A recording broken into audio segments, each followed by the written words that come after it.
Right back at you again. Officer Shapat Dayakin. Dropping something heavy with these cowards out here. Yeah. Coming straight from 125th, 1 West, Harlem, New York. Home of the truth, nigga. Man of war with hair wool, no idols, loving judgments. God of the Bible, the men above me shout, Whom Yasha? And all the warriors be like, Whom Yasha? Kingdom's ours, all the heathens forbidden. The chosen bow down to no one, it was written. The men above me shout, Whom Yasha? And all the warriors be like, Whom Yasha? All day as we discuss how they don't like us. Captains on streets and corners, all is feeling righteous. Real particular, nobody else there to compare to. Train for war, men of war, and warlike apparel. Prefer our leaders, can't get between us. Watch where you stepping. Cause a scene, you gon' see how brotherhood is a weapon. Tough skin protect our wrists. Teach girls and kids the foulness. Call them prophetess, a priest that mean nothing without it. More than rubies, cute and understanding when describing. Virtue, loving, no lip from the daughters of Zion. Gold teeth, earrings, chains, and the rings. Precious metals, fabrics, emphatic stones, and everything. Trying to catch the slang, rewind what we rappers slang. Lost in parables, the scripture breakdowns terrible. Yasha Allah, Prince of the power, we are the Jews. God on earth, you can see it by watching all our moves. Man of war with hair wool, no idols, loving judgments. God of the Bible, the men above me shout, Whom Yasha? And all the warriors be like, Whom Yasha? Kingdom's ours, all the heathens forbidden. The chosen bow down to no one, it was written. The men above me shout, Whom Yasha? And all the warriors be like, Whom Yasha? Man of war with hair wool, no idols, loving judgments. God of the Bible, the men above me shout, Whom Yasha? And all the warriors be like, Whom Yasha? Kingdom's ours, all the heathens forbidden. The chosen bow down to no one, it was written. The men above me shout, Whom Yasha? And all the warriors be like, Whom Yasha?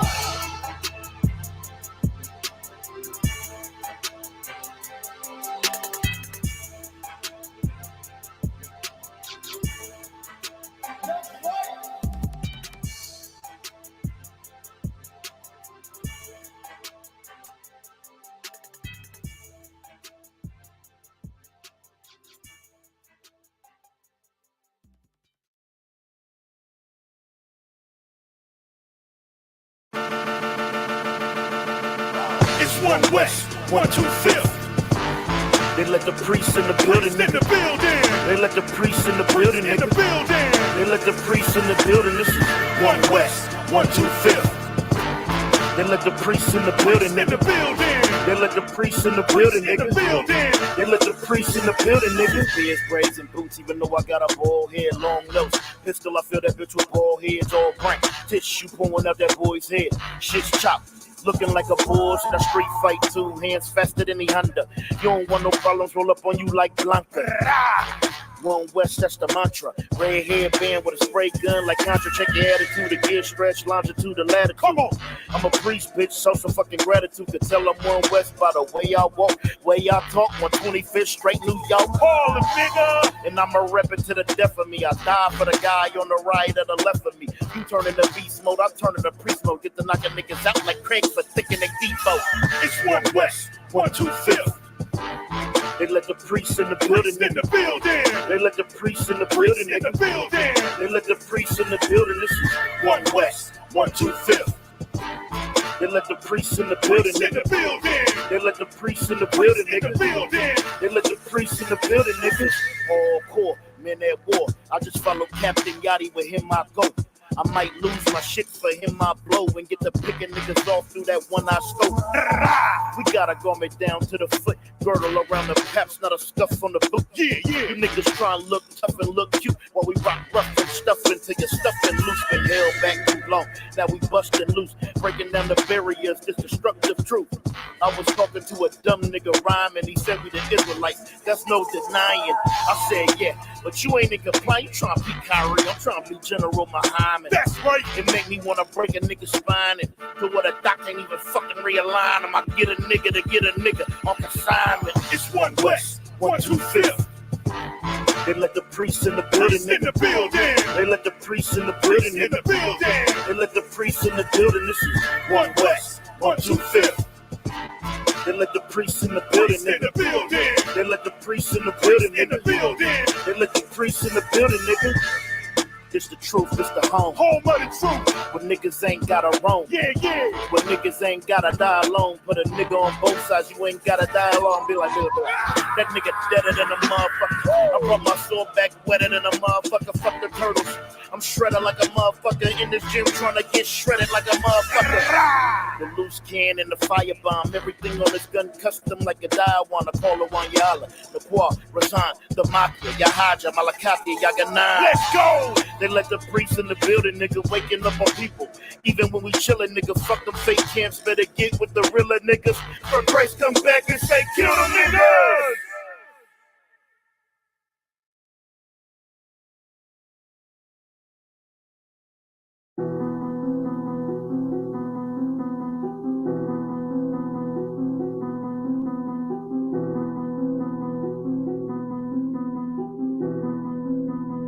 Zooming got that drip, bitch. Used to hit packs, stood on the block and was moving the snack. Now I spit truth and I'm writing these raps. I follow YAHANNA, he coming back. All of my niggas really changed their life and we sitting in class every single night. Sipping no do say and we breaking out scriptures that law really get you right. I asked the Lord, why did he save me?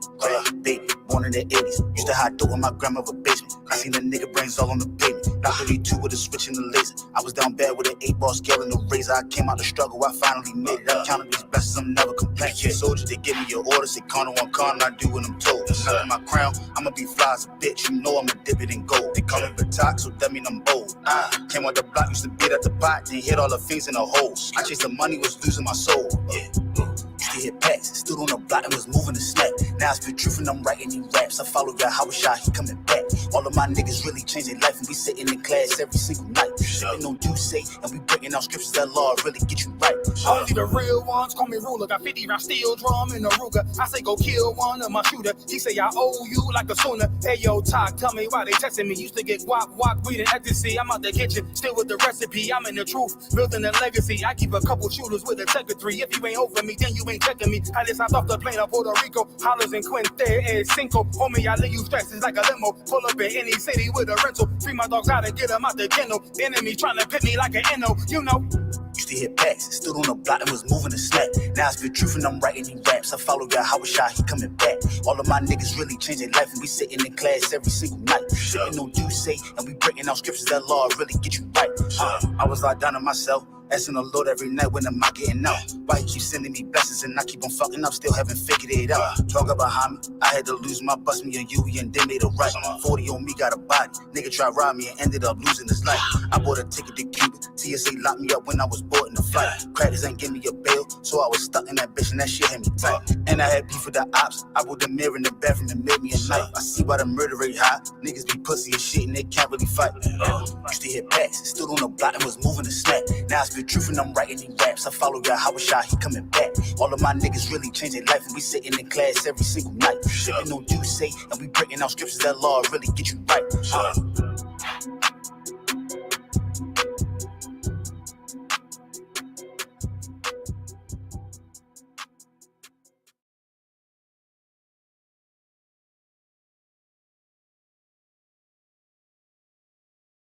But the real answer to your question is that when it feels scary to jump, Ian, that is exactly when you jump. Otherwise, you end up staying in the same place your whole life. And that I can't do. Jumped off the porch into the water to swim with the sharks. Teeth so sharp, one smell of blood, rip you apart. Got the dog in me, all bite, no bark. One smell of blood, rip you apart. Got the dog in me, all bite, no bark. One smell of blood, rip you apart. Jumped off the porch into the water to swim with the sharks. Teeth so sharp, one smell of blood, rip you apart. Got the dog in me, all bite, no bark. One smell of blood, rip you apart. Got the dog in me, all bite, no bark. One smell of blood, rip you apart. From a West world. to street sharks. Niggas will take your name, but niggas can't take your heart. Niggas will backdoor you and try to steal your part. We not affiliated with you, we set apart. We never hard to find, we always outside. In them deep waters, where them sharks reside. In them valleys and trenches, ain't no love, ain't no friendships. And when you switch sides, yeah, that pain gon' be endless. Fuck you gon' do with us. 762 to real life apart. Jumped in the deep, but they can't swim with us. The real from the fake, we show them apart. Copy, but don't get the same result. Stay in your lane, just playing your part. It's levels. You wasn't here from the start. You better off just being yourself. Jump out the porch into the water to swim with the sharks. Teeth so sharp, one smell of blood, rip you apart. Got the dog in me, all bite, no part. One smell of blood, rip you apart. Got the dog in me, all bite, no part. One smell of blood, rip you apart. Jumped out the porch into the water to swim with the sharks. Teeth so sharp, one smell of blood, rip you apart. Got the dog in me, all bite, no part. One smell of blood, rip you apart. Got the dog in me, all bite, no part. One smell of blood, rip you apart. Come to the deep end, yeah, where it's dark. G locked like a pit, but a wound like a shark. Black tips on the 5-7 looking like darts. We are not the same, you can tell us apart. Let me slow the flow down, come on, let's walk. Change the whole game, let's talk. Look at it now, then look at the start. Look at me now, so why would you start? Swing on me over bars, I slide on them, but this ain't a walk in the park. Catch my shotgun in his will, I bet you I'm sawing it all. Nigga, I'm an Israelite and a gangster, so do not compare me to y'all. You can lose an ear over one to mine, compare me to Peter, that's all. The smaller you are, the farther you thrown. The bigger you are, the harder you fall. Listen for what? You ain't accomplished what you telling me to do. These niggas is off. I keep the commandments, you calling the law. It's written in stone, the hands of God. The 3, 5, 7, hold 9, and I'm still beating the Jump odds. out the porch into the water to swim with the sharks. Teeth so sharp, one smell of blood, rip you apart. Got the dog in me, all bite, no part. One smell of blood, rip you apart. Got the dog in me, all bite, no part. One smell of blood, rip you apart. Jumped out the porch into the water to swim with the sharks. Teeth so sharp, one smell of blood, rip you apart. Got the dog in me, all bite, no part. One smell of blood, rip you apart. Got the dog in me, all bite, no part. One smell of blood, rip you apart. We ain't had to step foot off the porch. When we had the ops outside the door, we just grabbed the pound, they counted asses down, and they ain't come back no more. I ain't even want to sell crack no more. Fiends was calling back and forth. We was in too deep, I couldn't get no sleep. Fiends knocking at the door. I was out late night swimming with the great whites. Had to slang white just to get the pay right. On the block all night to the daylight. Thank the Lord out of the game, cause it ain't right. You don't even know the half that I've been through. Hopefully you'll never ever had to. Street shit get nutty like cashews. It be your own damn niggas that'll blast you. Be you outside stiffing in the statue. They'll blast you like they never met you. That's how they do you. Treat you like they never even knew you. Put that metal through you like voodoo. Better keep your feet on land, that's the porch. We out in the street swimming in the deep end with the sharks. Jumped out the porch into the water to swim with the sharks. Teeth so sharp, one smell of blood, rip you apart. Got the dog in me, all bite, no part. One smell of blood, rip you apart. Got the dog in me, all bite, no part. One smell of blood, rip you apart. Jumped out the porch into the water to swim with the sharks. Teeth so sharp, one smell of blood, rip you apart. Got the dog in me, all bite, no part. One smell of blood, rip you apart. Got the dog in me, all bite, no part. One smell of blood, rip you apart.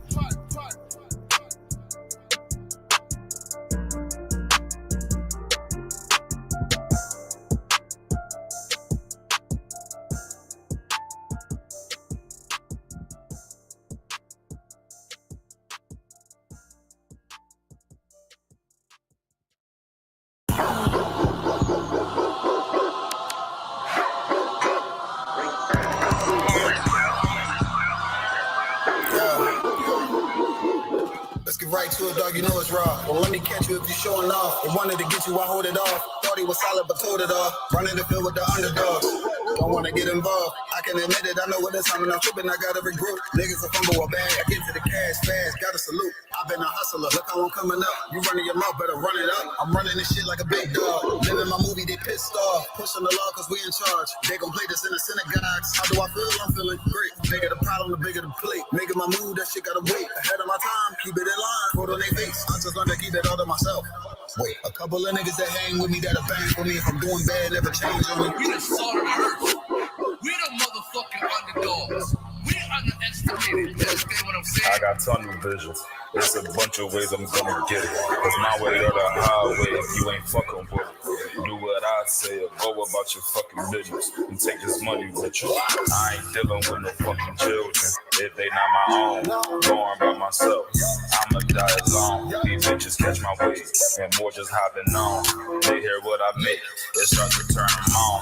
I think it's sorcery, the way they rob the bone. The black magic stick, they stopping by my home when I'm not even home. I'd rather be alone, so I can conquer shit, and I can see it wrong. I just keep popping shit, cause I won't be here long. I'm hopping on the road, and get my knees along. She wanna drop it low, and get her eagle on. My new bitch bad as fuck, she look like me alone. I came up from the dirt, was born right under y'all, and just like out of wine, said I just want to ball. These niggas seasonal, I watch them leave and fall. The last gon' finish first, cause we some underdogs. They say the first shall be last, and the last shall be first. Nigga, we don't rule this kingdom, nigga. This one West. Ride to the sunset, slide to the moon fall. Boss all said ghetto, then I got him, that's my doggy dog. Don't bark, gotta mean bite, we them underdogs. Over off the wire, 5 yards, I'm pressing all of y'all. 9 niggas up like I'm director from a casting call. I don't give a fuck, you want beef, neck to all of y'all. UPK priest, lace up boost, and it's time to ball. The clip name Winnie, all these shells, I'ma let them fall. Niggas think they better than like who they think they better than. One West soldier, best believe we got that metal in. Last name Cannon, cause I still got them drummers in. Kept us at that trapper, hell yeah, I'ma let them know. Underdog, you niggas tripping, we'll be popping or you sniffing. Real crafty with that smithing, locked in on the mission, rocking all out. Who the type to hop out, you be bitching, cop the crew time. Now the Glock, glitch it, nigga.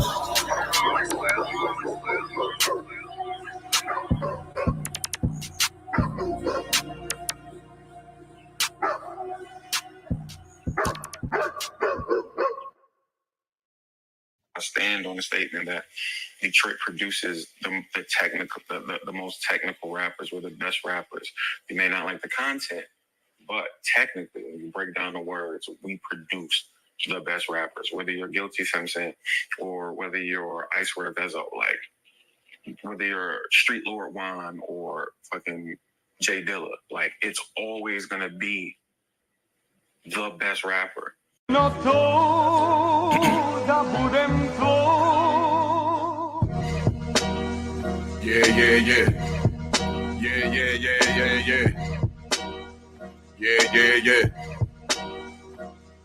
They won't let me in this club because my boots and my braids. The torch with 50 niggas, this shit look like a raid. Camouflage throughout my entourage, these niggas is made. Mean mugging like a motherfucking black as a spade. Electricity and so simply, your ass get tased. I'm over the head with the lines, got niggas scared of the fade. Slide until it's dead bodies, I moonwalk to your grave. I'm setting fire to the streets, my nigga, nothing gets saved. It's the lifestyles of a real nigga. Keep a tool, double Glock drills, I'm a real nigga. Say that she like me and wanna share me, I'm a real nigga. Keep it cool, don't wanna feel the heat, now that's real nigga.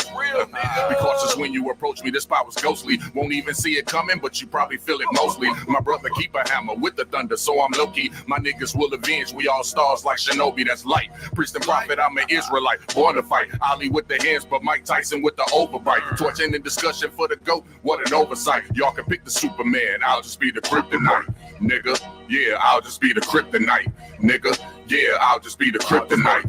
Nigga, yeah, I'll just be the kryptonite. Y'all can pick the Superman, I'll just be the kryptonite. Nigga, yeah, I'll just be the kryptonite. Nigga, yeah, I'll just be the kryptonite. Nigga, yeah, I'll just be the kryptonite. Torch ain't in discussion for the GOAT, what an oversight. Like a fire that they can't put out. Everything's still burning, I'ma walk in the house. In the midst of all the flames, put my feet on the couch. And tell you how I feel about the smoke in the house. Ooh, discrepancies, this right here is for my enemies. Picture me, Ray Charles glasses, y'all ain't seeing me. Misery, what y'all feel as I appear before your infantry and instantly orchestrating damage like a symphony. Propensity to drop a verse off full of napalm. Set fire to the track to disarm and cause great harm. My lyrics bring the sun out you niggas. I'm calling you dawn. Get murdered on the track, play it back before you respawn. Clutching these automatics emphatically through the tragedy. Tragically, it decided me. Niggas will seek to battle me. All of you niggas choosing and losing, causing confusion. I want you to keep it moving, but you find it amusing until you meet the steel. Wounds that never heal. Sitting here to tear fire, cause pussy is what I kill. Eliminating the competition, nigga, I'm so vicious. Niggas don't cross the line, but it ain't cause they superstitious. Yeah, nigga, I'll just be the kryptonite. Yeah, I'll just be the kryptonite. Yeah, I'll just be the kryptonite. Y'all can pick the Superman, I'll just be the kryptonite. Nigga, yeah, I'll just be the kryptonite. Yeah, I'll just be the kryptonite. Yeah, I'll just be the kryptonite. Torch ain't a discussion for the GOAT, what an oversight. Yeah, I'll just be the kryptonite, nigga. Yeah, I'll just be the kryptonite, nigga. Yeah, I'll just be the kryptonite. Y'all can pick the Superman, I'll just be the kryptonite. Yeah. Hold on. We had to stop it now. Damn, the short. That's another gift. That's another hit. Another UPK banger. You know what I mean? Oh, they But man, but look, we in the building. We stop sharing this here. You understand? We are in the building. Look, we got all these gigantic brothers in here with me now. You know what I'm saying? So we piled up on this thing up in our studio here in St. Louis, man. You know what I'm saying? Give these brothers a hand for coming through, man. This is Kansas City in the building with us. You understand? Some very familiar faces. You know what I'm saying? Mighty officer, damn, I almost said my shot. Look, it's my shot always on here with me. Elias Shaw, you understand? In the building, man, mighty man. You understand? And another mighty officer, Kunayala. You understand? Kunayaga boy. Damn. Look, I got all these names and all these brothers in here. Damn, Salaki, bro. I did not mean to mess up your name. You understand? Kunayaga boy, not Kunayala. You understand? Damn, I done seen him on YouTube. I mean on Facebook, but I ain't talking about. I don't even know how you say his name. But I seen him on Facebook going crazy on some goofy. Yeah. But man. you got the mic on? Yeah, you got. God, sir. All right, yeah. But Salaki, I definitely didn't mean to mess up my brother's name. Good damn night. Don't take me to counsel about that. You know what I'm saying? I know that's counsel worthy right there. We got my brothers that I war with. You understand? But I just wanted to turn around and highlight some of the things that's going on since we right here in the same state, right? Right.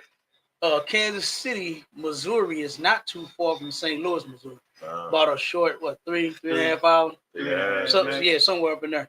You know what I mean? And it is so many similarities. Like when I go down there for camp, you know, I see how the hood is even set up the same way in a lot of instances. How it look the same, how the gas stations is the same, how the drug scene is the same, the murder scene is the same, everything is the same. Same way we having all these shootings up here, because we do on our podcast, we got one that we do called Horror in the Hood. And this is highlighting things that we do to each other. You know what I'm saying? Not just, what our oppressors is doing to us. But we take things, because we shedding light on that too. We're not trying to sweep that up under the rug. We want that cleaned up as well. Right. You understand? First and foremost, this oppression of that we are suffering at the hands of our oppressor absolutely has to stop. We definitely have to come together as a nation on that to fix that. But then the second one is the dirt of our own that we're doing, that we have to clean up. How children are being defiled in these black houses. Right. How the mother is just there to take care of the children and raise them by herself, no matter whether if she put him out or he left, however it go. The crime that brothers commit. Right here up the street, around the corner, there's a shop that we deal with. His brother owns a shop. And that's where I get the school bus fixed at, our vehicles and everything. And one day, when I was dropping the bus off, right? This was the school bus. Dropping the bus off, get out the truck. I see a car coming kind of fast and swerving down the street. What the hell? So I waited to cross the street.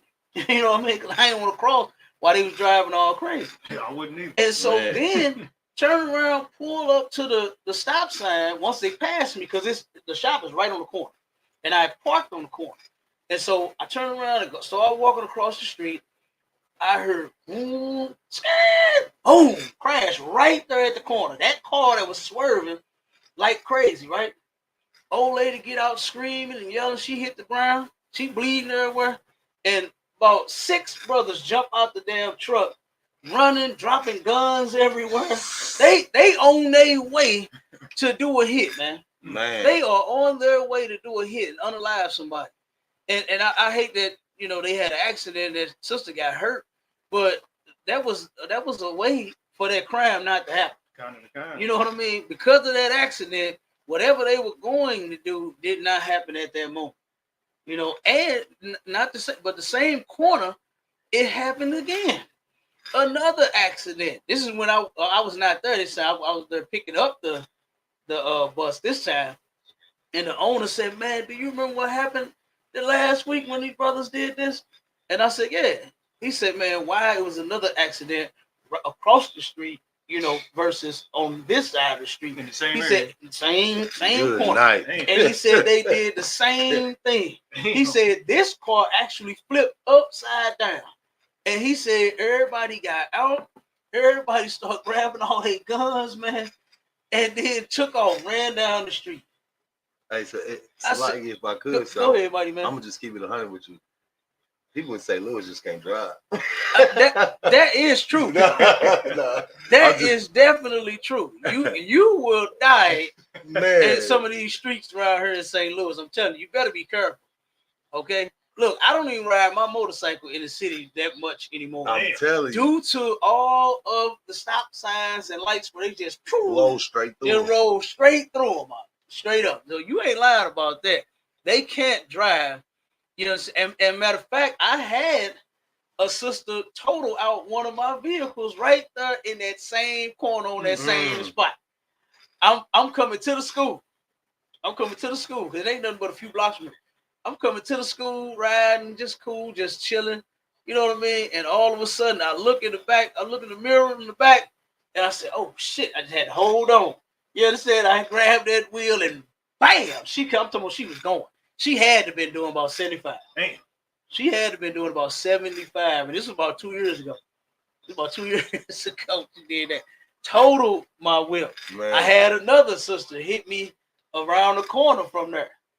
Turn around, her and her guy, whoever's, you know, she was in the car with, I don't know if it was a man or whatever, whoever, her guy, her baby in the car, they singing and dancing and smoking and twerking and everything.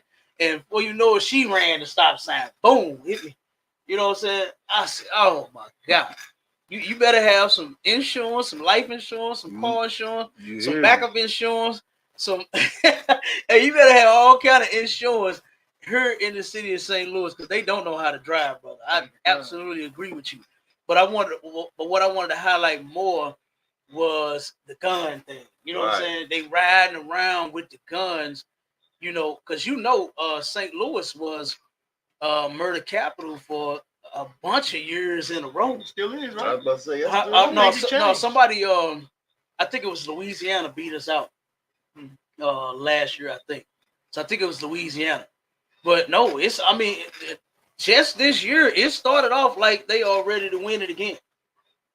They want to win it again. And this is why brotherhood is so important. You understand? What you see right here, just me and these three brothers, there's more of us. But just these three, we got one on the way.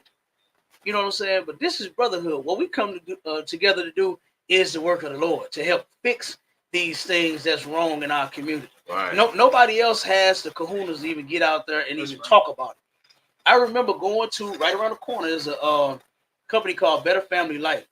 And they did an event called Put Down the Guns, right? Mm-hmm. They put down the guns, trying to end gun violence. And every preacher, every leader from whatever organization or whatever, group they was in, said the same exact thing. They had the news there, and they just kept saying, "Oh man, we got to put down the guns, man. We got to put down the guns, man. We got to put them down. We got to stop this. That's all they said. No solution. no solution nowhere from none of them. I sat there and watched every interview that the news did with them, and they all said the same exact thing. They gave none of them brothers no solution. James Clark, that was over the Urban League, this cat here, he did one, and it was in the opposite direction. A Better Family Life is on Page, and he did his over on Kings Highway, and I think it's you, right? And he did his there. He started there. He did his almost like a march through the hood. Right. The other one that they did on Page was just one that they did there outside of their office building, right? And he started there, and when they interviewed him, this was amazing to me. This shocked me. This is one thing that made me feel good inside about joining Commanding General YAHANNA to fix what's wrong in the black community is when I heard this guy here, this guy James Clark say, this is what he said on, himself. He said, when I was young, y'all, he was talking to a group of young brothers. Yeah. He said, when I was y'all age, he said, I was running these streets. I was doing all kinds of things I shouldn't have been doing. He said, I messed these streets up. And he pointed at all of them. He said, and you got to fix it. Mm. And I said, whoa. I said, what kind of leader is this? Man. To where he's charging them for what he did. That's so selfish. I was like, wait a minute. I was like, hold on. Commanding General YAHANNA is charging us with doing the work to help fix the problem. Not, I fixed it, now I messed it up, now you got to fix it. Yeah. You understand? Like, nah. We came out of the world and joined him, and now we're fixing. We're taking brothers, you understand, such as yourselves, out of the world, such as myself. Because I didn't know what the hell to do.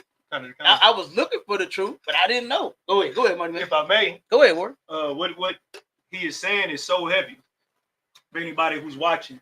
Like, I remember, just to rewind just a little bit, Kat, when you was talking about like the guns, and not even before the guns, when we were talking about like how the murder rate, how the murder rate changes from black community to black community to black community. St. Louis for years was number one in unalive, and I gotta say that because we on TikTok.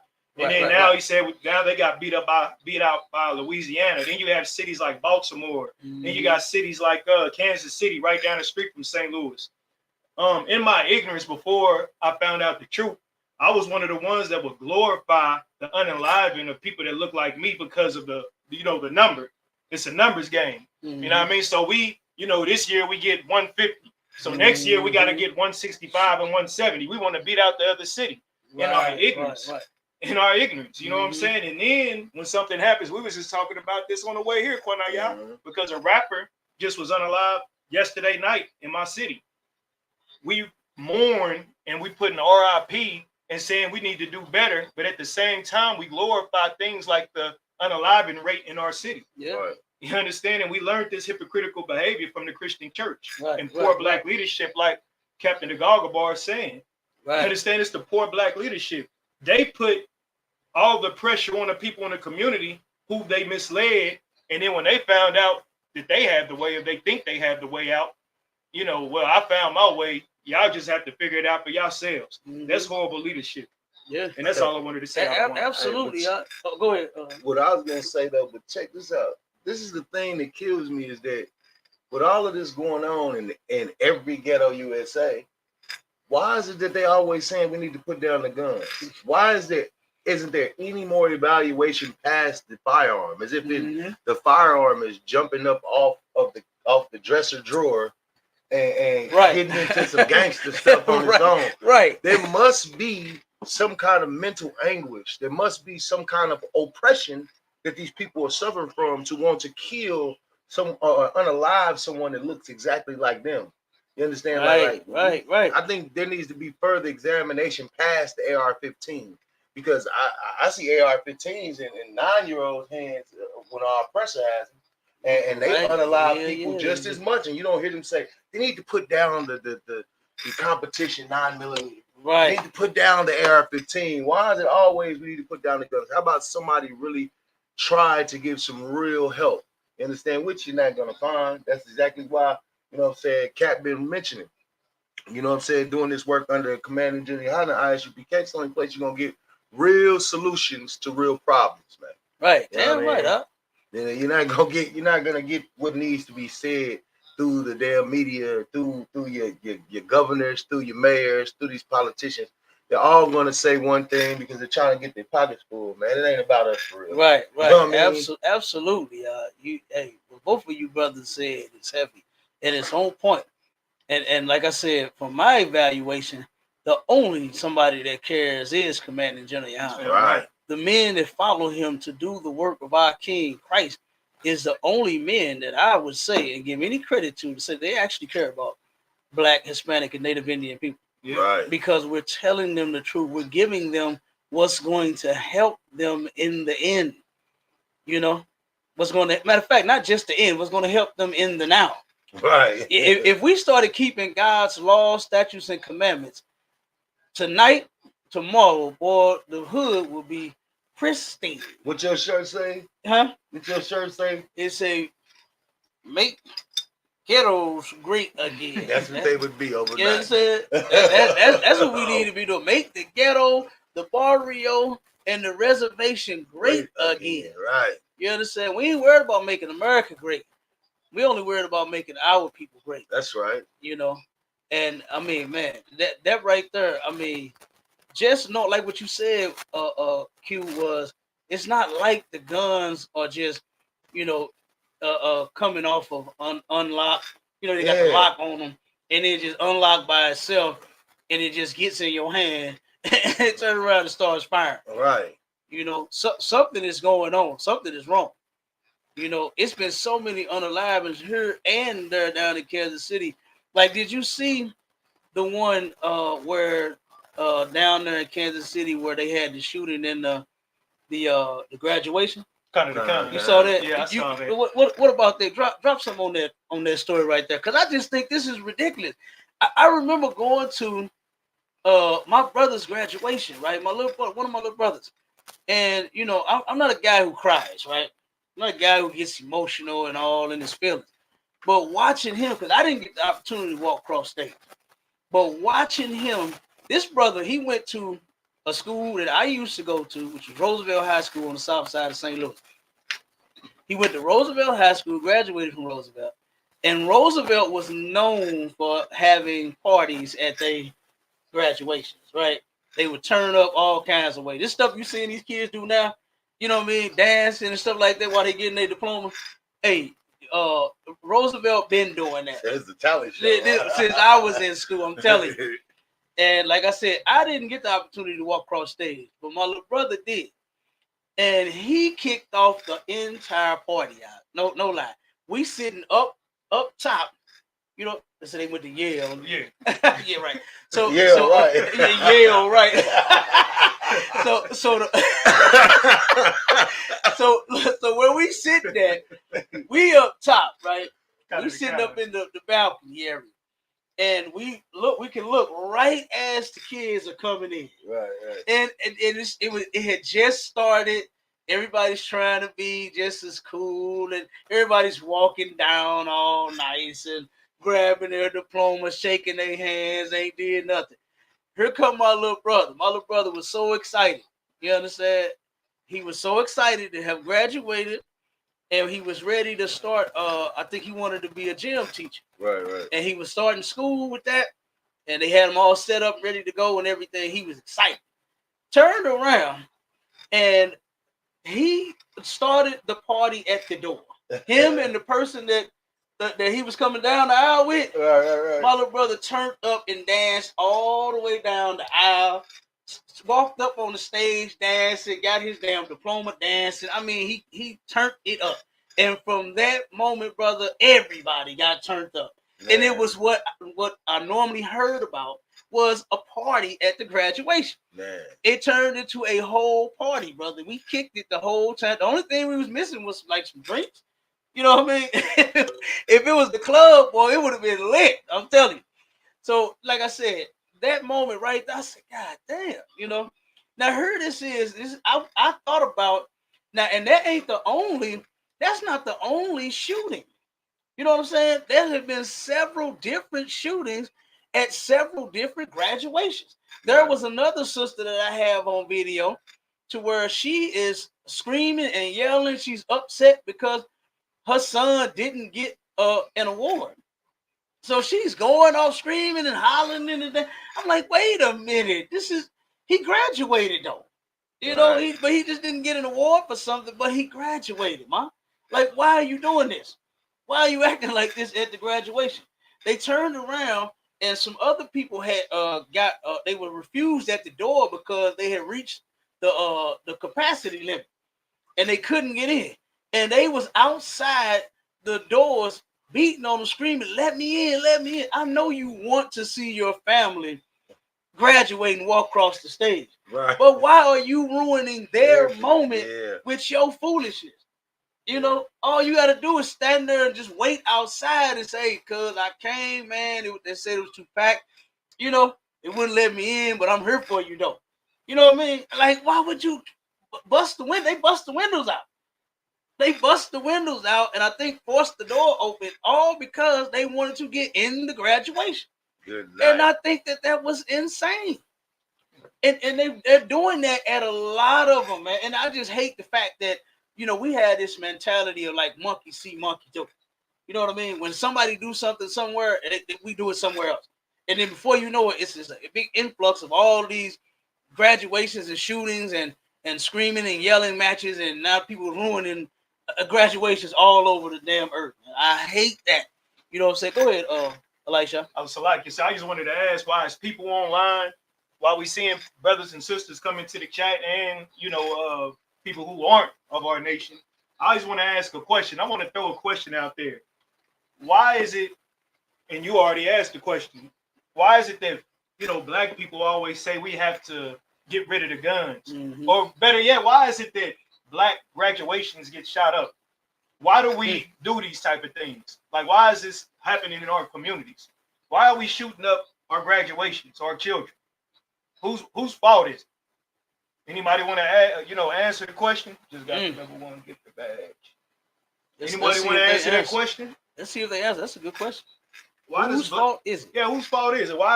Why is black children shooting up graduations? That's supposed to be a moment, like you said, Cap, where everybody's supposed to celebrate. This brother or this sister that went to school all these years, now they finally get to celebrate and walk across the stage. And you mean to tell me some other child is going to go try to unalive someone at a graduation? And Salaya, if I go ahead, didn't the young man drive down from St. Joseph? I think Topeka. He came down. He drove over an hour. He drove over an hour. They posted it on the internet and said that Negro gonna be unalived in that cap and gown. He think he got to graduate. He gonna be unalived in that cap and gown. He was on Facebook with one of Pooh Shiesty mask on and took the snapshot right before he went down there and did. And that's the thing, like, that's what I mean. Like, the brother's question is so hard to answer. Right. Because you don't understand that. This is what black people need to understand, is this. We have been under the state of emergency since we arrived in the Americas. And right now, everybody looks at, well, oh, black America is in a state of emergency. We're having so many problems. Listen, we've been in a state of emergency. Right. Understand this. Right. You have been conquered by your enemies. You understand? Right. Everything you dealing with today, it's been a war plan, a war tactic put together before you can be involved, before you could be set free out of the chains. Right. Before they let you out of the ghettos. So even though of us who think we've moved up because we're now living in middle class neighborhoods, we're now living in rich neighborhoods, not even wealthy, just in rich neighborhoods. We think, oh, we've made it, or we moved up. You understand? But the mindset is trapped because, of course, like I said, these people go through major counsel. These people go through, what's it called? Crafty counsel. You understand? To oppress black people, Hispanic people, and Native Indian people. So, of course, when we ask you, what is the solution? Because everybody's talking about guns. But what would make the brother ain't been on the earth 18 years. He's graduating at 18. What could he have done so bad that another 18 or 19-year-old is going to say that brother he's going to be unalive in that cap and gown? You understand? Like, he's going to be unalive. Like, what psychological damage has been done to? You know what? I'm gonna read something real quick. If y'all don't mind. Go ahead. I'm gonna read something real quick. I'm gonna ask this question right now. I'll put a poll up. Whose fault is it that so-called black people's schools get shot up? You understand? Whose fault is it? Is it the children's fault or is it the leadership's fault? You understand? Whose fault? I just want to see if anybody out there, because we got people online, y'all making all these comments. Let's speak on this. Let's speak on this. So speak on it. and look, they rejected the comment. I said shootings, and they turned around and YouTube said, nope, no, you're not. We can't even say that on. You can't gotta say you shooting. gotta pew pew. I gotta say. Can we say pew pew? I guess. Click clack. I get boom. What boom, do we gotta boom. say? Well, I know we on TikTok is ultra sensitive. Right. But look at this. I mean, just look at this. Look how sensitive everything is. Everything. You can't say. So how is it that it's okay to say what's being said in rap songs about unaliving Negroes, unaliving young brothers and sisters, treating young sisters like whores? Why is it so easy to say? Now, don't get it twisted. I was raised on the music too. You understand? But what's happening is that I've been taught. You know what I'm saying? So now I understand that. Yeah, they feel the songs without instruction. They feel the songs without instruction. But here's the thing I wanted to read, because of course this is the problem. The problem is with a lot of these young men is that there are no men, no fathers in the household. We don't care. We don't care. We don't care. Can you say unalive? We don't care. Dang, they not letting us get away with nothing. Unalive. They said you in here trying to tell the truth. We can't even speak against it. And real quick before you finish, go ahead, sir. This is just a clear indicator that shows that these people don't want us to get it together. Right. They don't want us to get it together. Because why are you stopping me from? You put it on the news all the time. You talk about how bad it is and how much of a shame it is for us to be doing it. And then here we are as men, we're addressing it, and they won't even let us speak on it. Right. I can't even say school unalivings must stop. You can't even say that. You know, that is ridiculous. Yeah, you see in the Congress talking about each other left and right. Man, on TV. You see that? They wouldn't have nothing to say about that. But if we was going to war with each other, they would not have refused not one comment. Right. So what like I said though is that the reason for a lot of this reason is because the black household has been destroyed, the Hispanic household has been destroyed, the Native American household has been destroyed. And I just came across this reading. Matter of fact, I think I saw it on this sister's page right here. But it was so interesting. I thought that this might need to have been read out loud. You know what I'm saying? It's called Go ahead. It's called The Negro Marriage. And it says, we breed 2 nigger males with 2 nigger females. Can I say that? No, you can't say it. I think you can say it. Go ahead. We ain't been clipped. I said nigga all the time. All right. It said, go ahead. Yeah, I've been saying. He said it with the hard ER. So I'm gonna change the ER with the A. I'm gonna change the ER with the A. All right. Slag it, everybody. Slag it. All right. It says. That even offended me. It said right. It said it even offended me. Dang, Slag. You said it like Drake. All right. Drake. What the boy say? Drake. Not BBL Drizzy. Hold on, man. Hold on. You gotta say pause, bro. Like, hold on. All right. So this is gotta say no dick. Right. So this is the No Negro marriage. The Negro marriage. All right. Come on. It says we breed 2 Negro males with 2 Negro females. Then we take the Negro male away from them and keep them moving and working. Say one nigger female bears a nigger female and the other bears a nigger male. Both nigger females being without influence of the nigger male image, frozen with the independence psychology, will raise their offspring into reverse positions. The one with the female offspring will teach her to be like herself, independent and negotiable. We will negotiate with her, through her, by her, negotiates her at will. The one with the Negro male offspring, she being frozen subconsciously, fears for his life, will raise him to be mentally dependent and weak. So right there, that mentally dependent and weak, like, because one thing is for certain, man, is that our young men have become extremely emotional. Right. And as a man, that's weak. That's why when you look at a brother and say something like, "Oh, that brother, he gonna be unalived in that cap and gown," it's like, brother, what could have possibly went on? You know, do you know a lot of these beefs that result in gunplay started as a text message? started as a post on Facebook or Instagram. Right. Mm-hmm. You know what I'm saying? Started as an inbox. Not even nothing physical. Nobody's been harmed physically. Nobody's been actually done something to. But of course, what the scriptures say also is that many men have been put to death, and I'm paraphrasing, behind a woman. You understand? Absolutely. Like these brothers have not been taught how to have a woman and how to treat a woman. How's that? Because they don't have their fathers around. You understand? They don't see their father interacting with their mother. You understand? So when it says here that they become, what is that it says? It says they have become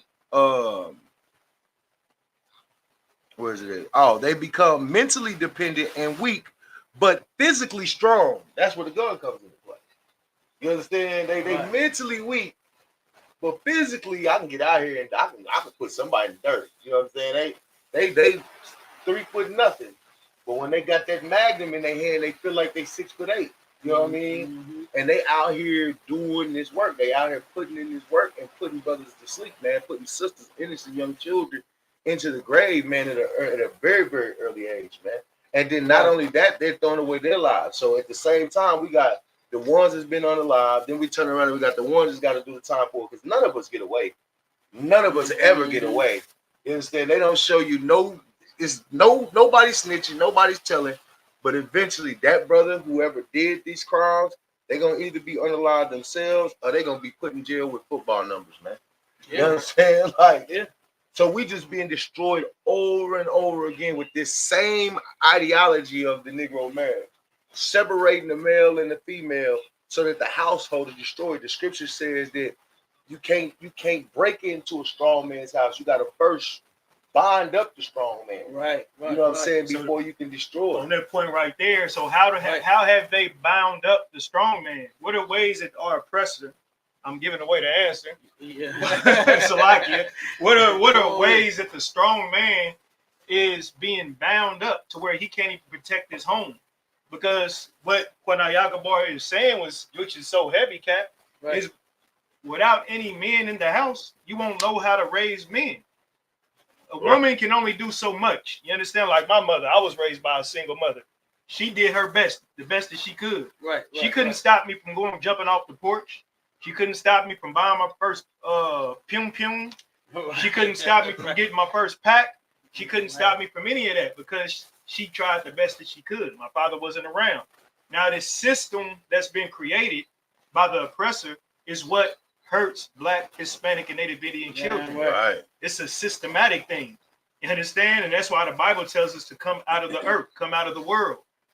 Right. Come out of the earth, come out of the world, because the more that we're in the world, we follow another culture. What we see in today is a product of America. You understand? And poor Black leadership. The reason why Black children are going and pewing up graduations. I'm trying to watch my mouth for TikTok. I got you. Why the Black children are going to graduations pewing is because we follow American culture. Right. You understand? Right. I'm pretty sure everybody was aware of the back in the day. Was it in Colorado? What was that that mass school? Talking about Columbine. Columbine. Yeah. That's American culture. Right. Now because we following our oppressor because of dreams like MLK and because of integration and we want to be equal to our oppressor, now we start adopting that type of behavior. Now when we start adopting this type of behavior, guess what? Now Black children are going to start going to schools doing the same thing white children were doing. Right. Because we are in the world when we think like that. And that's one of the major problems with Black leadership and Christianity, man. Right. You understand? And I just wanted to say that. That's what they do to us with the mafia movies. Absolutely. We've been adopting their culture. That's why we all change our rap names. I was just gonna say that all the rappers are saying, do this like Gotti, and they can do this like the Nietzsche and all the mob. Man, you know what I mean? And you know, I'm gonna just be honest. When I was in the world, that's who I wanted to live my life like, Scarface. Right. You know what I'm saying? And I set out to do everything just like him right here in the city of St. Louis, which was a horrible thing to do. Yeah. You know what I mean? But guess what? Thank God for the ISUPK. Yeah, right. Thank the Most High for the men that follow Commanding General YAHANNA. You understand? And guess what? Now we are here. We have changed our lives. No longer love for the yayo. You understand? Now it's love for the Most High and His laws, statutes, and commandments, and our brothers and our sisters, our people as well. You know, because we have the solutions, man.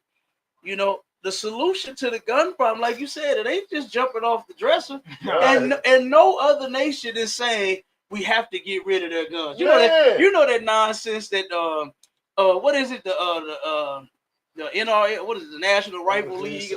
National Rifle Association. That nonsense that they're trying to take away guns, that is bogus. Right. That is all BS.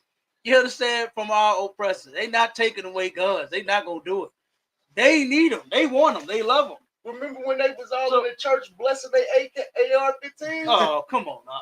They was in there. They came to church. The AR-15s was in there blessing them, brother. Yeah, because you know that's what helped. That's what helped stop that one. That one cat that came in the church to rob him or something. Did something. Pulled a gun on him, right? Yeah, and turned around and they were able to defend themselves with theirs. Right. You know, so no, they ain't trying to get rid of no pistol. You know, what we got to get rid of is the mindset that has our people taking the guns. And what you said was a light shot, pew pew, pew pew. We pew pewing each other. You understand? That's what we got to fix. The mindset. Because guess what? I got a whole bunch of pew pew. I got a ton of pew pew. You do. You understand? My ribs got pew pew. I feel safe in St. Louis. Oh, we got pew. Q is another one. They got pew pew. You understand? Everybody got pew pew. Okay. And guess what? We ain't out here doing nothing ridiculous with it. We not unaliving our people. I don't turn around. I done been in a lot of situations with my people and oppressors, right? Y'all know I can't stand the oppressor. You understand? I have a undying hate for the oppressor. It ain't gonna never go nowhere. You hear me? I can't stand them people. And I've been in situations to where I have it right there with me, and I don't even think to pull it because of what's going on. You understand? Number one, I'm not a chump. Commander General YAHANNA ain't raising chumps. Right. You understand? To where the first, I got to grab for my pum pum because you hollered at me. You know what I'm saying? You said something wrong to me. I ain't got to grab the pum pum. You know, I know when to grab the pum pum. You understand? I'm like Spice One, the pum pum. I'm rolling with my motherfucking pum pum on the side of me. You understand? It's there. Just know it's there. All right. If you ever run up on me, know it's there. All right. But I don't have to turn around and just pull it because you're saying something to me, or you offend me, or you say, you know what I mean? Straight up. There was a whole accident. A brother hit my car. Okay. And he was acting ridiculous. But I wasn't. But I had the pum pum on. I said, brother, calm down. What's wrong with you, bro? You tore up my car. Now you gonna fix it. It's just that, you know. And no pum pum involved. You understand? I don't even know if he saw it. You know, I don't even know if he saw it, or felt it, or sensed it, or nothing. But it is what it is. He turned around and he was acting ridiculous. But I didn't. I didn't have your car. Yeah, he man. And he is the one acting ridiculous. You know, so I'm like. There's been plenty of times to where I have it and I'm in a situation, but I never pull it. That's why I don't understand these oppressors. You understand? You're a bunch of chumps. Chumps don't need guns. Right. You know, our oppressors are a bunch of chumps, and they don't need guns. That's right. You know what I'm saying? Because every situation they get in with a brother, I was scared for my life. How? I encountered that same brother, in that same talk, and that same attitude, and that same and I didn't move. It didn't scare me because I'm not a chump. You understand? But our oppressors are, man. They are chumps, and guess what? They are going to take their pum pums, and they are going to unalive us. Yeah, right. Real quick, and I'm gonna let you rock, Q. There was I bring this out all the time. You can ask Abon when he get here. I bring this out all the time when it comes to our oppressors and guns. There was a study done to where they asked every people. They asked all of it. They took a big study and they was asking every nation of people, who would you rather shoot at? You understand? Would it be a I forgot the title of it, but it was something about a black target talking about us, or just someone trying to hurt you. And they all said the target that I would shoot at first and the most is a black. Man. They always just said they just pop us for no reason. Right. They just pum us for no reason, straight up. And I bring that out every time I can because these people are ridiculous. This is just on their mind and in their heart when it comes to us, no matter what we've done. Right. You see how Michael Brown was walking across the street and he got pum up for nothing. Brother walking across the street. So like, are you getting right to what I'm supposed to say? Go ahead. Listen, Come on with it. Let's not stop it, Michael. Let's hit all the names. Let's hit all the brothers who died. Matter of fact, brother, we ain't got 5 days to go. We'll be here for 5 days and we get all the names. I'm telling you, everybody they be calling in work trying to name all these names. But the point I'm making is, why nobody said we're gonna have to get these cops to put these guns down? That's the point I wanted to hit on. Why we ain't getting ready to make these cops, boy? They need to put these guns down, man. I don't know. It's just they killing too much. So you mean to tell me unaliving? You mean to tell me, Quanaya? You mean to tell me that the police can unalive just what a week or two ago? The brother that was in the Navy or the Marines? Yes. What was that in Florida? I think it was Florida. Yeah, was it in Florida? Did anybody hear about that story? The brother in Florida, the police went to the wrong apartment. Yep. And it was for a domestic dispute. The police knocked on his brother's apartment and hid himself to where the brother couldn't see out the peephole. Mm-hmm. So the brother said, in his mind, grab my thing. He said, "Let me go grab my weapon because somebody's knocking aggressively at my door." Right. So the police is knocking aggressively at his door. Then he beats on the door again and hides again.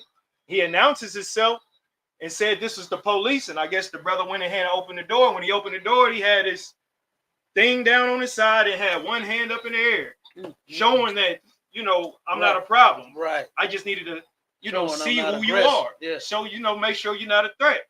And the police officers seen his seen his pistol, and opened fire on that brother, that innocent brother. Man, you got to be kidding. That innocent brother. No, man. So they got to put these guns down. And that's what I'm saying. Maybe the police need to put the guns down. They always tell us to put the guns down. Right. In the black community, y'all unaliving each other. You're going to graduations, popping each other. But these police, they get away with it and no one says nothing. Nobody says nothing. So I don't think the problem is the weapons.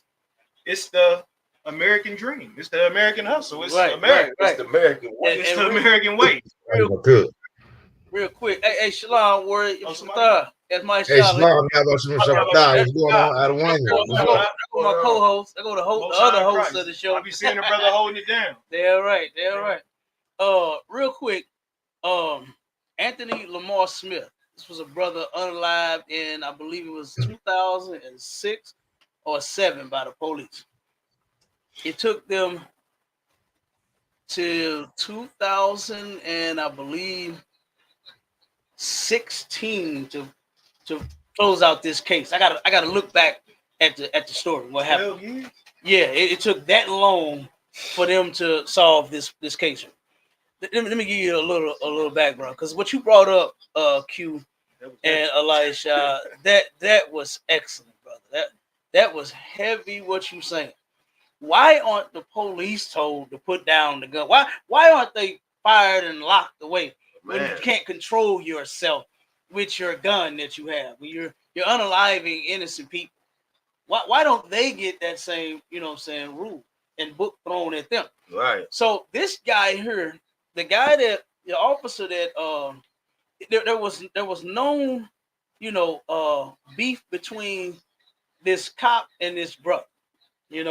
This cop was always stopping this brother whenever he had a chance, whenever he had the opportunity to stop him. They turned around, and when the deal went down, the cop, it was so ridiculous. This is how you know that our oppressor is the devil that the Bible speaks of.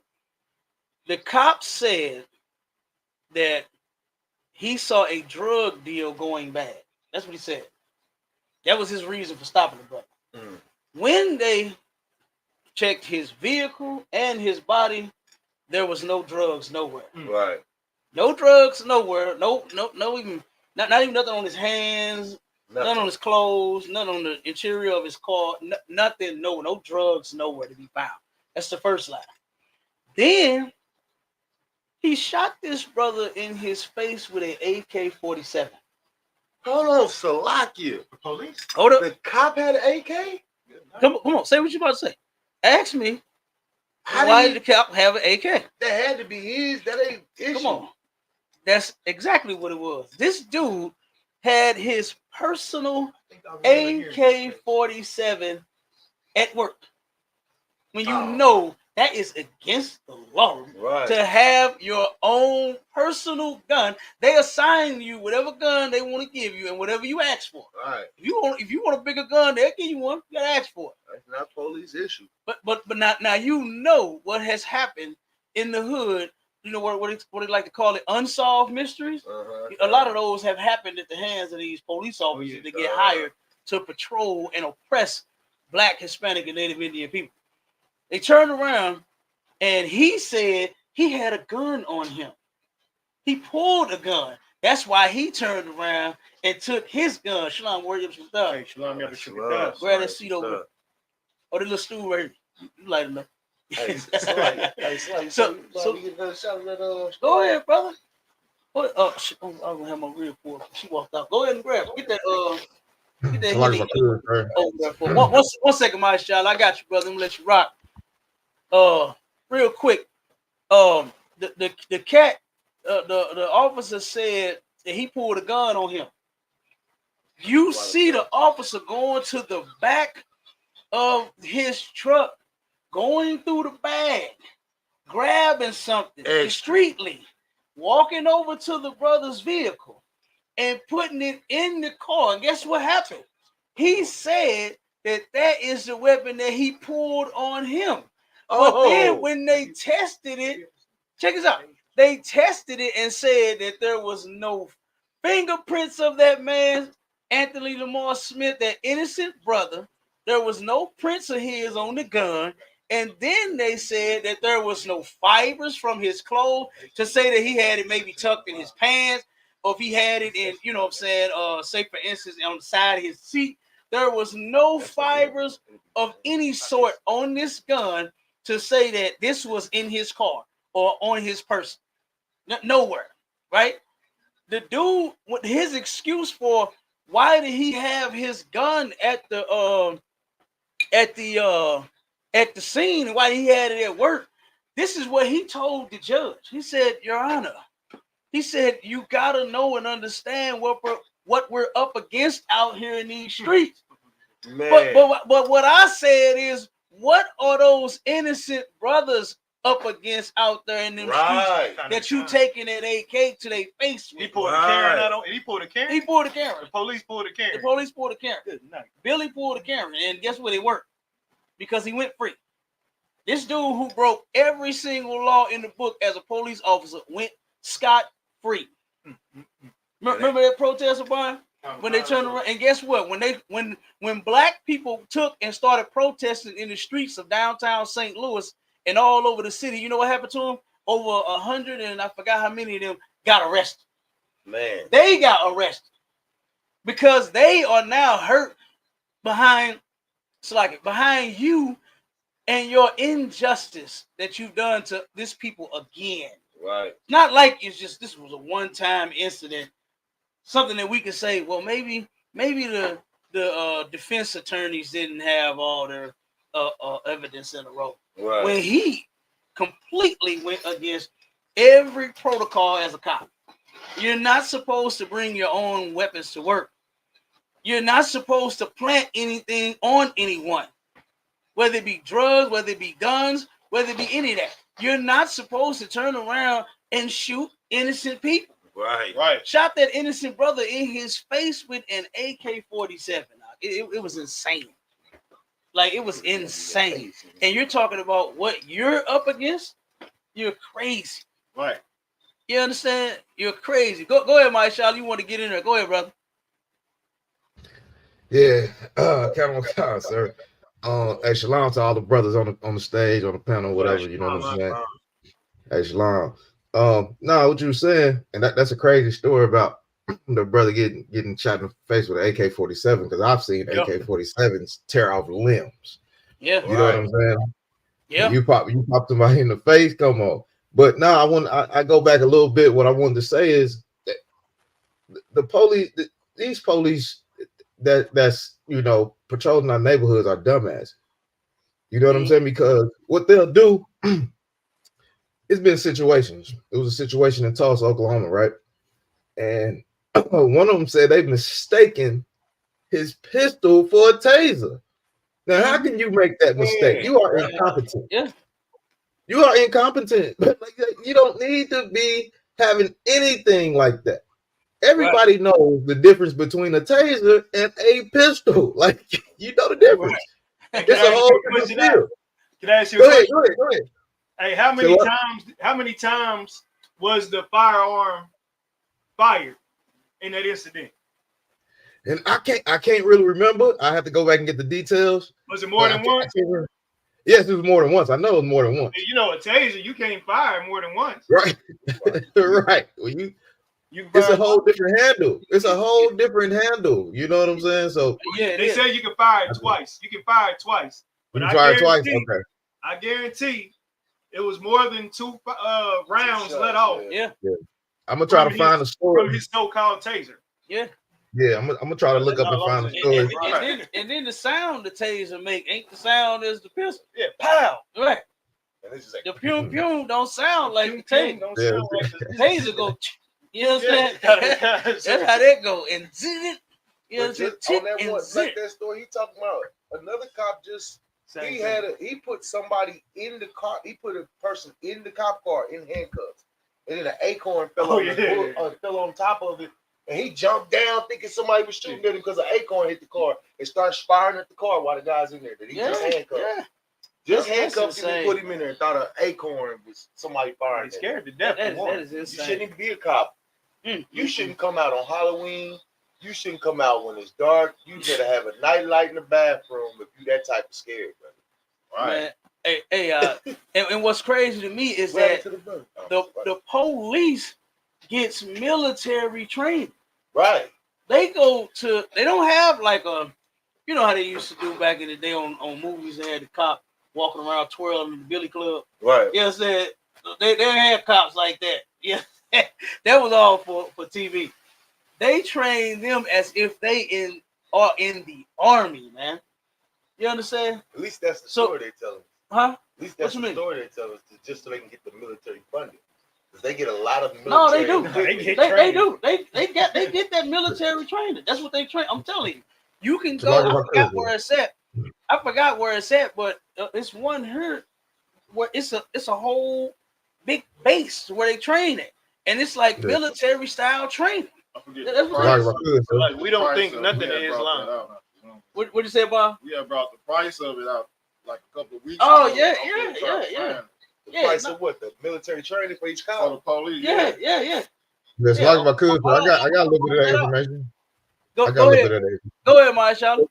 Yeah, me just looking it up real quick, and I know it's probably more than this, but per officer, they put $100,000 towards each officer for training.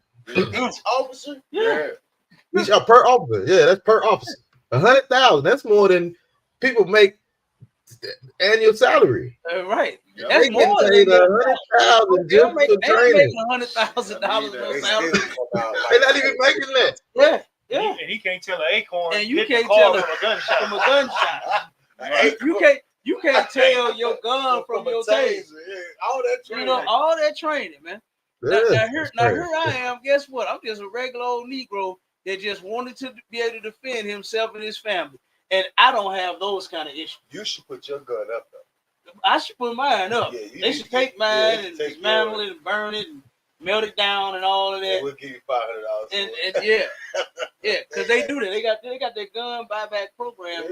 Yeah, that's the only people they don't want us to pull the guns on. And I'm not advising no brother, no sister to do nothing like that is them.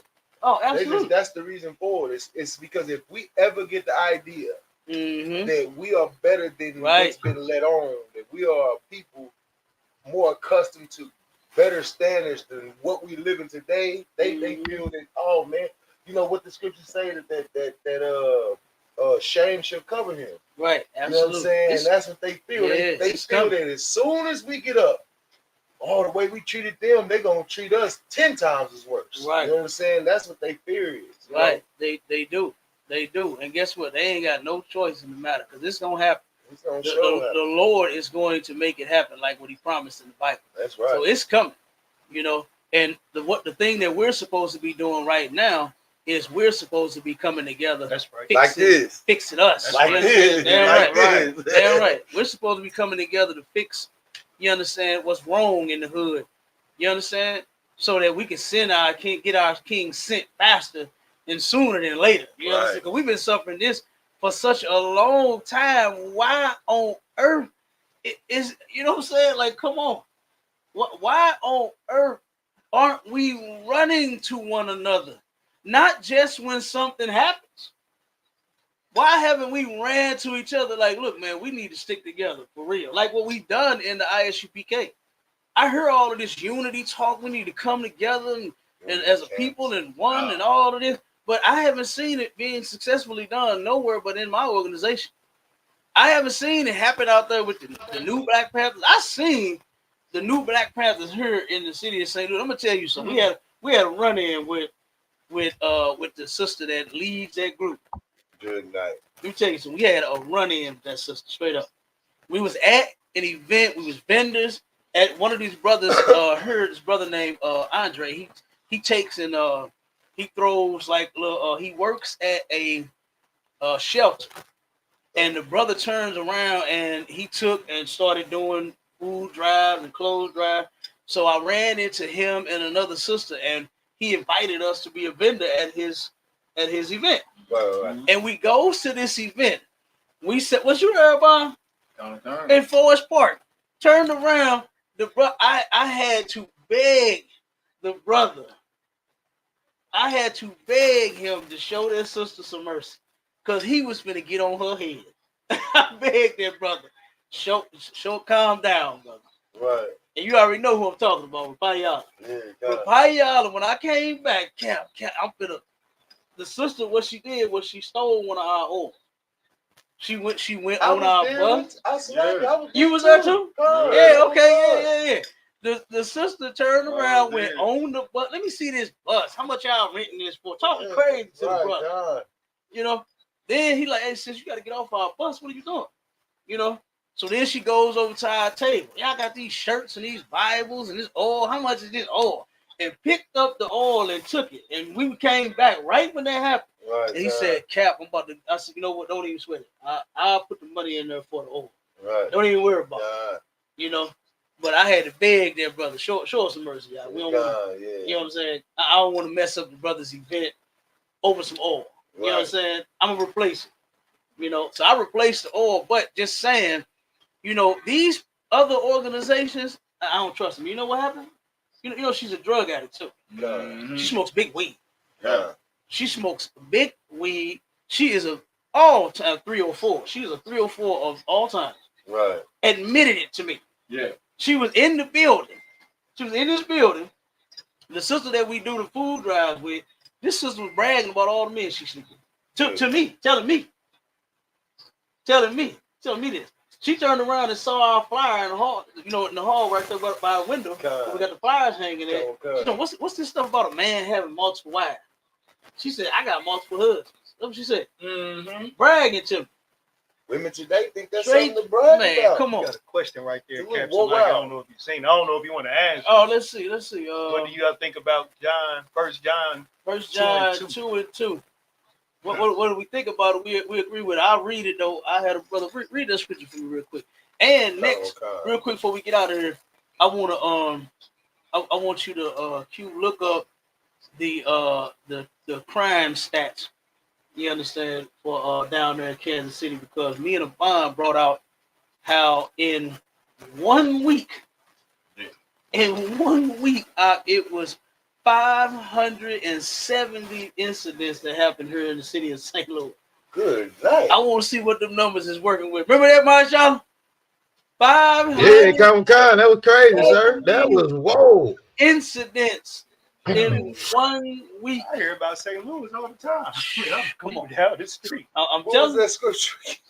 First John 2. Yeah, 1 John 2 and 2. Y'all threw me off. I done forgot what I was looking for. Hey, Cap, look, Cap. I thought y'all was gonna say a month. Y'all said a week. Hey, Cap, oh, bad, Cap. This is a whole week. Baby out your arm. 570, almost 600 incidents Go in outside with some kids. 1 week. Yeah. Oh. Yes, I can show you. I can pull the map up. I had the map where it all happened at. Yeah, you can't even have your baby in your arm. They gonna hit you with the switch.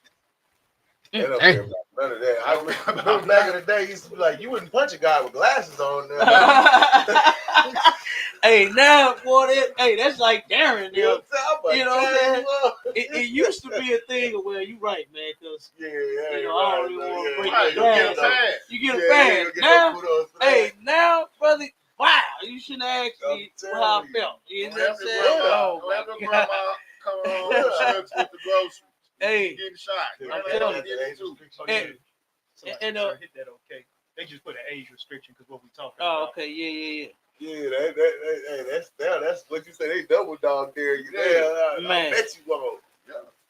Yeah, I will. You don't know who my mama is, because that's all you gonna be talking about. But anyway, let's get it. Go ahead. 1 John 2 and 2. This is 1 John chapter 2, chapter 2, verse 2. Mm-hmm. And he is the propitiation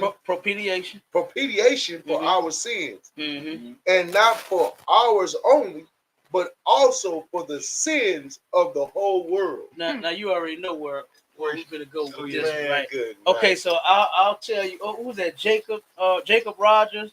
We about to break this down for you, Jacob Rogers, and tell you what 1 John 2 and 2, because I absolutely love this scripture here. You understand? Just like all the scriptures, okay? He don't know what he's doing, Cap. Jacob Rogers. Huh? He don't know what he's doing, Cap. He don't know what he's doing. He don't know what he's doing. That's like he gonna learn today. He gonna learn today. He gonna learn today, right? Okay, so the first line says, and he is the propitiation for our sin. He is our way back to the Most High. He is our reconciliation for the things that we have done wrong. I absolutely agree with that, Jacob Rogers, right? And then when it says, and not for ours only, but also for the sins of the whole world. Give me that. You already know where to go. And what's that? Damn, hold on. Psalm. That's in the Psalms, right? What is it? With the word Isaiah. I'm tripping. I was about to say, I'm tripping. Isaiah 45.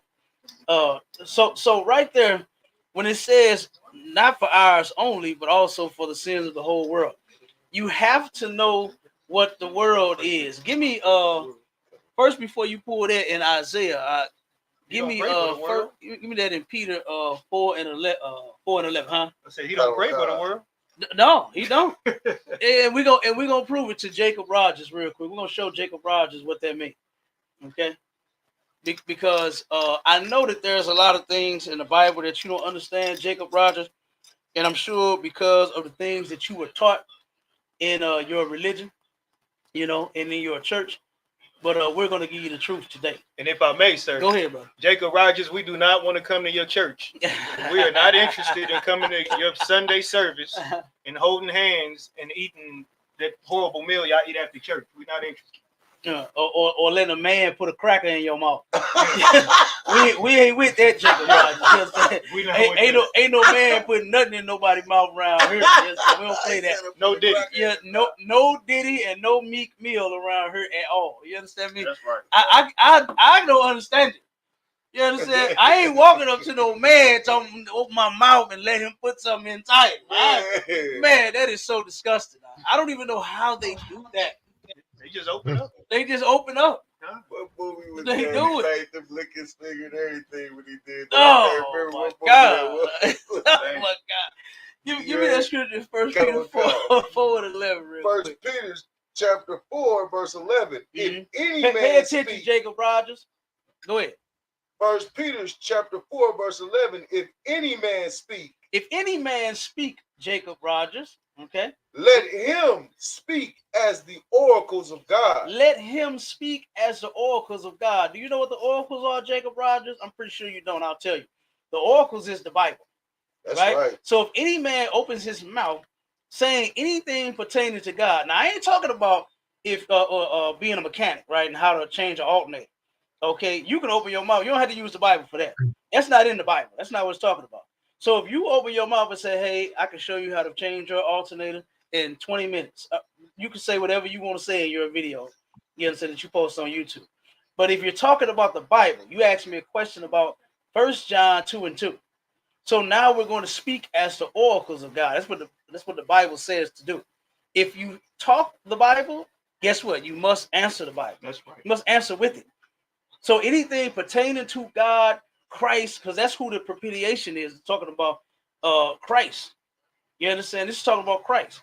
If you say something about the angels, if you say something about Mary and Joseph and Moses and Daniel and Joshua, you must use the Bible for your answer. That's right. Okay? And we're going to give you the answer right here, right now. Okay, Jacob? Go to Isaiah. Isaiah, yeah, give me that in Isaiah. Okay. We're going to show you who that world is. Hold me, Cap, I got Isaiah, it. it is a big misconception and a whole lie that God's interest was in saving and fixing every race of people on the planet. That is not true. All right. That is so not true, Jacob. All right, and hopefully you can understand this with this right here. All right. Hopefully this will help you. You understand in your studies to find out if you're an Israelite, if you're either Black, Hispanic, or Native Indian, then guess what? Then welcome home. You're on this side. But if you're not, if you're any other nation of people, then guess what? Kick rocks. You know what that term means, Jacob Rogers?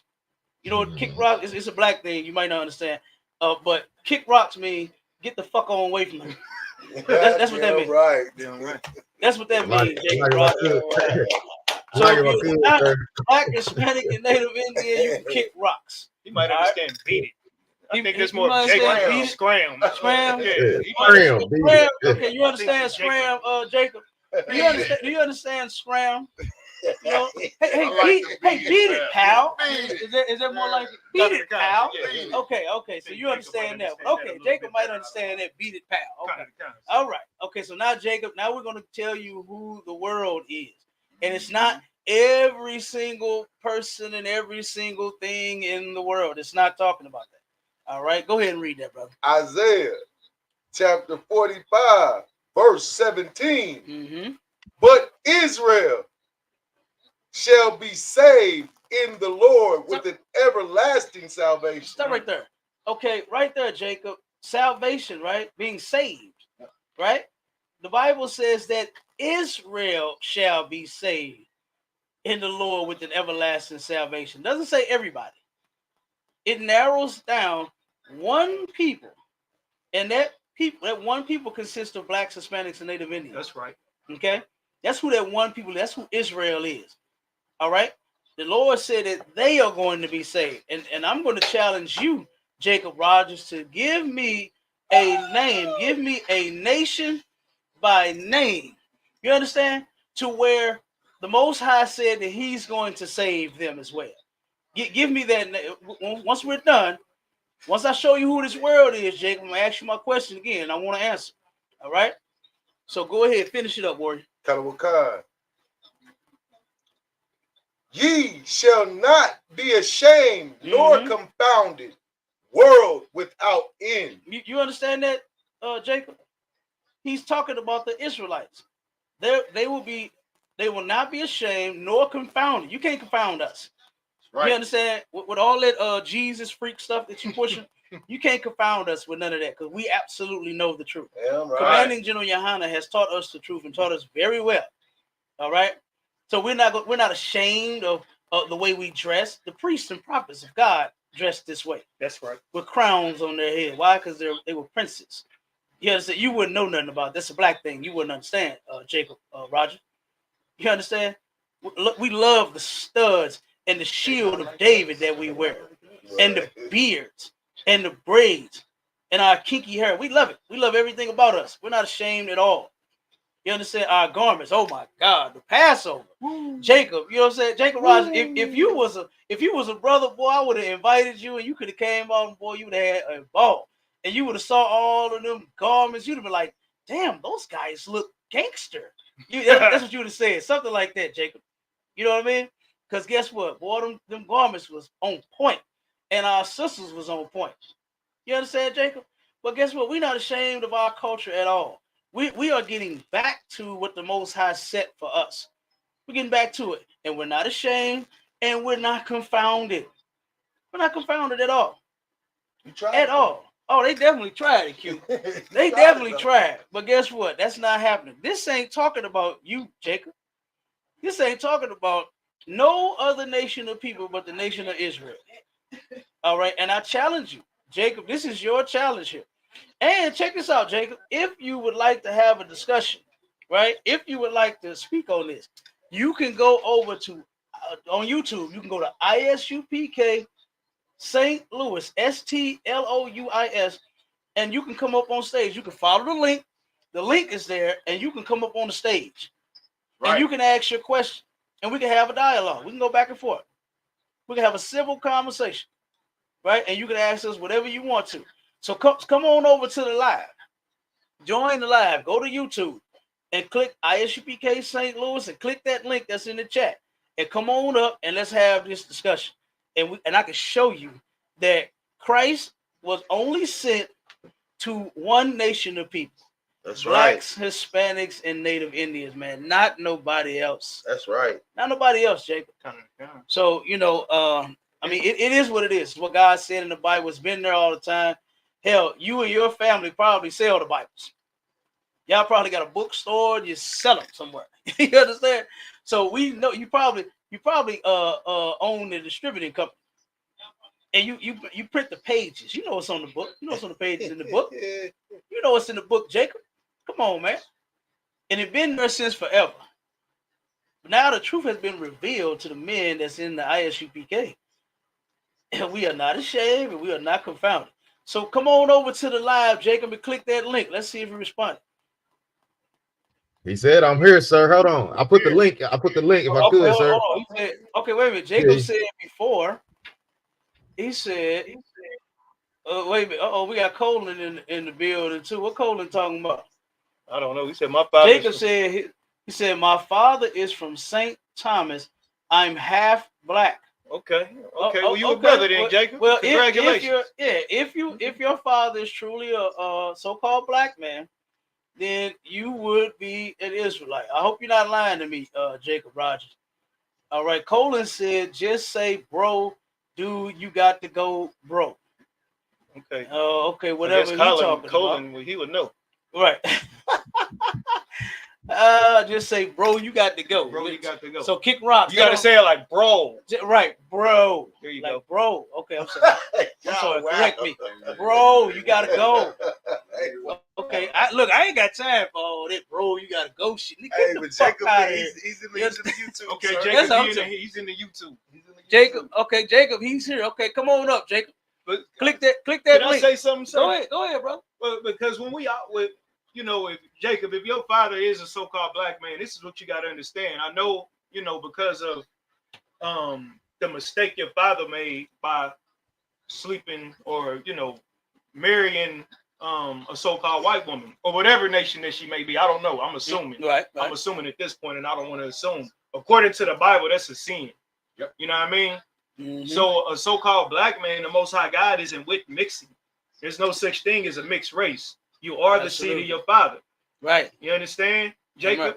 And another thing, why black people, we're so busy trying to save the world when the world doesn't want to save us. Right. That's why the Most High God created a world for black people. And that's what Cap is trying to tell you, Jacob, is that we have our own world. We have our own identity. We have our own culture. We have our own savior. White people have their own savior. Yes. They have the SEAL Team 6. They have the army. They have the military. Mm-hmm. They have a constitution that fits them perfectly. Absolutely. We have a constitution, Jacob. You understand? And it's for our world. It benefits us. That's right. Damn right. Jesus Damn isn't right. coming to save everybody. He's coming to save his people. Who else needs saved besides black people? We need to be saved. Damn right. The police aren't unaliving innocent white people for no reason. They're not going to Chinese people shops and businesses and harassing them because of the color of their skin or who they are. We need to be saved, Jacob. And that's what Christ is coming back to do. You understand? That's all I want to say. Damn right. Give it up on that. Damn right. On it too hard. You don't want to click the link. Hey, Jacob. Now he in the chat. Click the link, Jacob. Yeah, he here. He in the building. Well, we need you to click that link. I just posted again for you, Jacob. Oh, Jacob, you want him to come in the thing? Yeah, he can come on the live. Yeah, you can come up on the live, Jacob. Come on up and talk with us. If you're a brother, come talk to your brothers. Go ahead. What I just observed, maybe the guy Jacob is indoctrinated in world being everyone as a whole instead of age or society. For sure. You already know. He needs some milk. Yeah. He needs some milk. Hey, Jacob, where you at? Jacob, you done left the TikTok and you done came on the, let me see. I think Jacob multitasking. You got to stay focused, Jacob, if you want the answers to these questions, brother. Yeah. Come on up, Jacob. Click the link and come on the stage. You can keep your camera off if you want to be if you camera shy. You understand?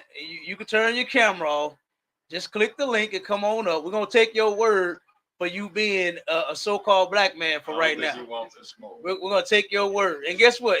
Even if you are a white man, we'll still have a conversation with you. We don't mind talking to you. It's too smoky. Just long as you got some sense. You say it's too who? It's too smoky up here, man. Oh man.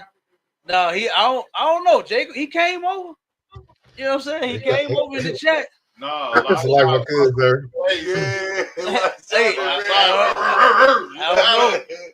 thought he just Cap. wrong. I wanted to put him on camera. Go ahead, Marshall. So like Cap, hey Cap, you know what we say? We say, hey, you bring the smoke, or you gonna come in here and get smoked. You know what I'm saying? Either one. You It's up to you. It's up to you. Yeah, what you want to do?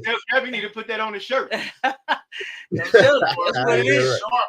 That's what it is. Come on, Jacob. Come on up, man. Look. We about to. Let me see. He commented. Jacob commented. Put his comment up there, Marshall.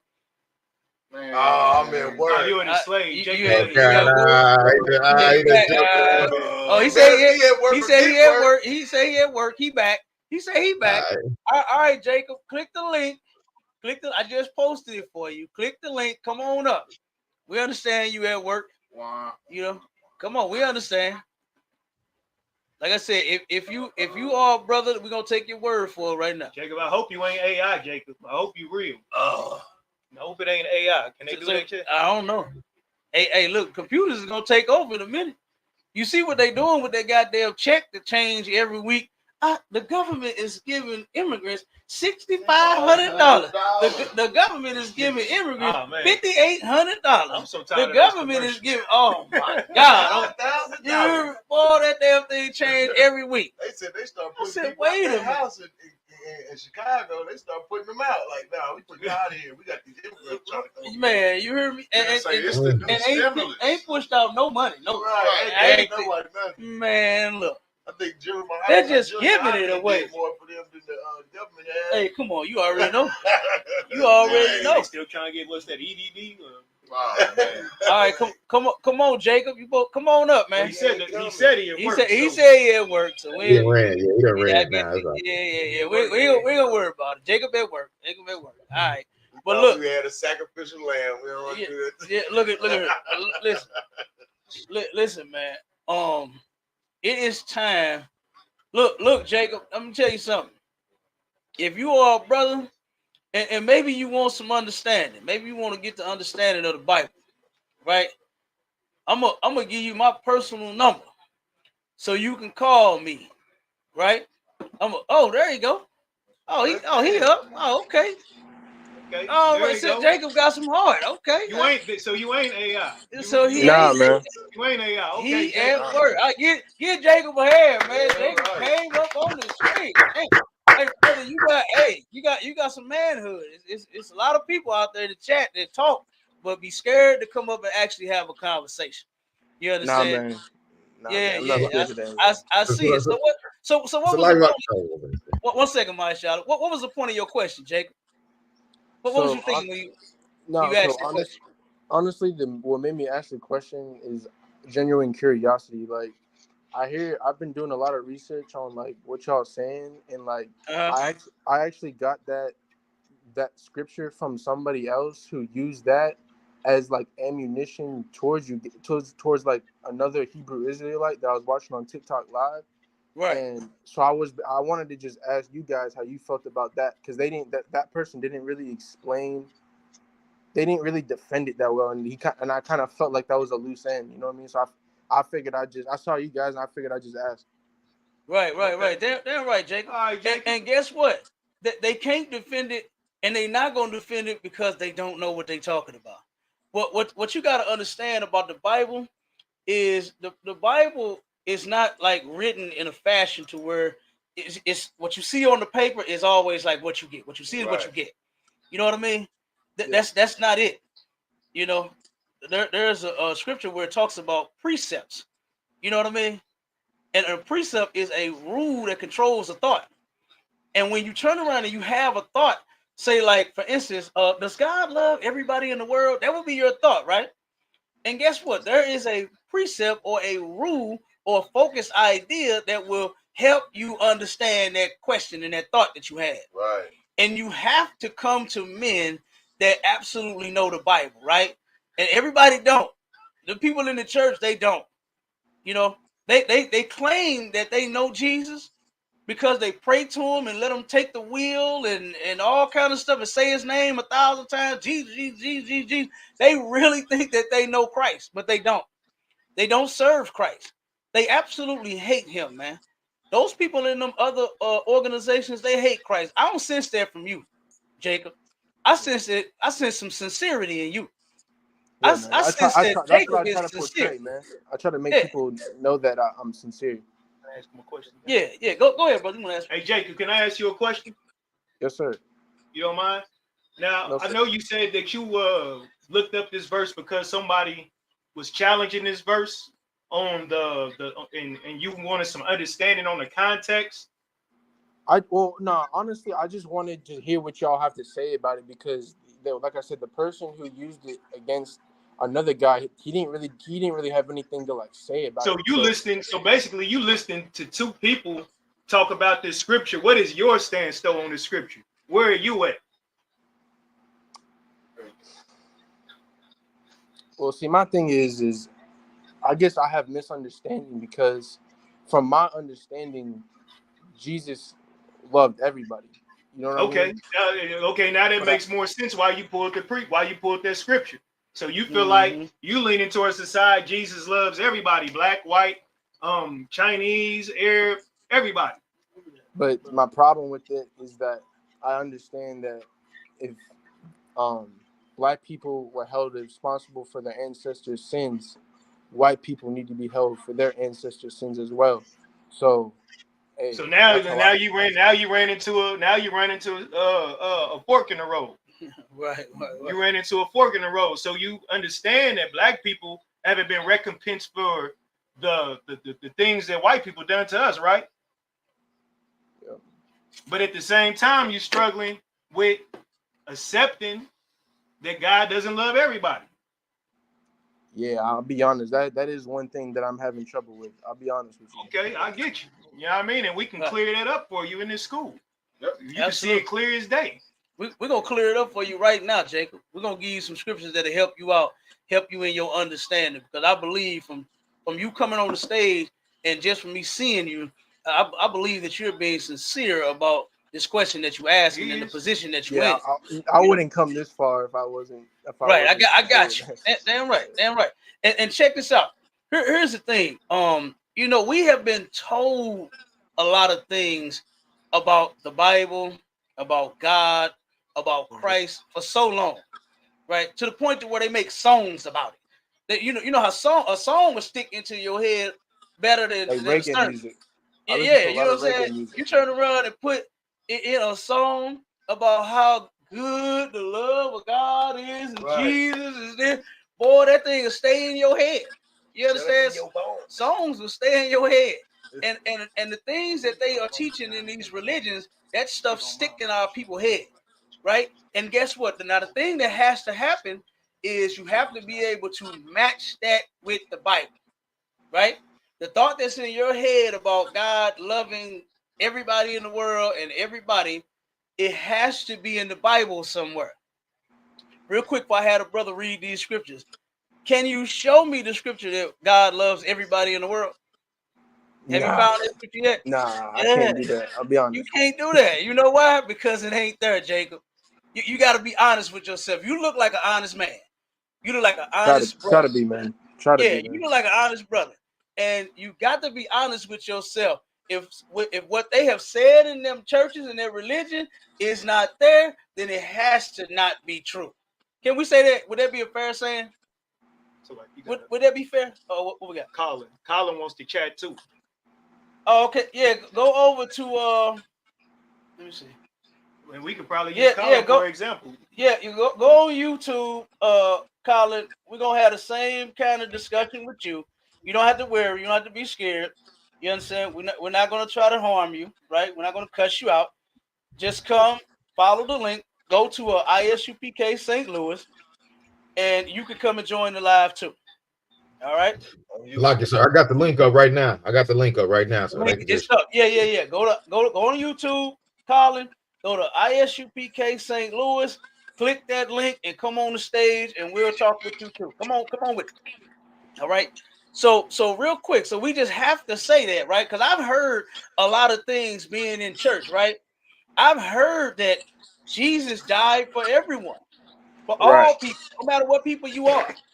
I've heard things like God loves everybody. I've heard a lot of different things, because my whole family, just to give you a quick rundown on my family's religious background, all of them, they was Christians. They were bishops and pastors and evangelists. We had a choir. My family had a whole gospel group. You understand? They had their own gospel group going around from church to church singing in other churches. Okay, I got a bunch of singers in my family. Because his brother can sing. I got a bunch. Hey, y'all know that. Y'all know that. Hey, y'all silly. But look, like I said, I mean, religious to the T, right? Everybody had a ministry in his family, and all of that. All of the things that I heard versus the stuff that I was seeing these people do, and I'm like, wait a minute, like. Remember they came up with their little button and said, what would Jesus do? I was like, wait a minute, I know Jesus wouldn't do what you doing out there on the corner. Right. You know what I mean? I was like, well, I'm looking at my family first. I'm looking at the people in my family like, whoa, would Jesus do what you just did? You know what I mean? Right. Would Jesus do that? I was asking that question about the things that I was seeing my people do that claim to be such great lovers of Jesus, right? Yeah. When you turn all of the things that I heard, the so-called God said, and these preachers were preaching and stuff like that. When I came into the truth, Jacob, I found out none of it was in the Bible. So I had to take the things that I had heard, and I had to do something with it. And you know how a brother do when he got a piece of paper balled up in his hand, and he say, Jordan, what do you do with that? He taking that paper, he throwing that in the trash. Right. That's what I did with that. I took stuff. And Kobe, damn right. You understand? One of the greatest in basketball, Kobe. You understand? Right along with Jordan. I took that and I said Jordan, and I hit nothing but net. You understand? I took all of that and threw it away because it wasn't in the Bible. So what I did was I allowed the men that were over me in this school, in our organization, in the ISUPK, to teach me the Bible correctly. You understand? I sat down, and it was something, I ain't gonna lie to you. It was some things that I heard in the beginning, brother, that was tough to hear. I was like, whoa, wait a minute. That's not normal. That's not what I heard. You know what I mean? Wait, I didn't hear Jesus was tough like that. I never heard that God was a man of war. You understand? I never heard that. God is not like in the church. It was almost like God was your snuggie buddy.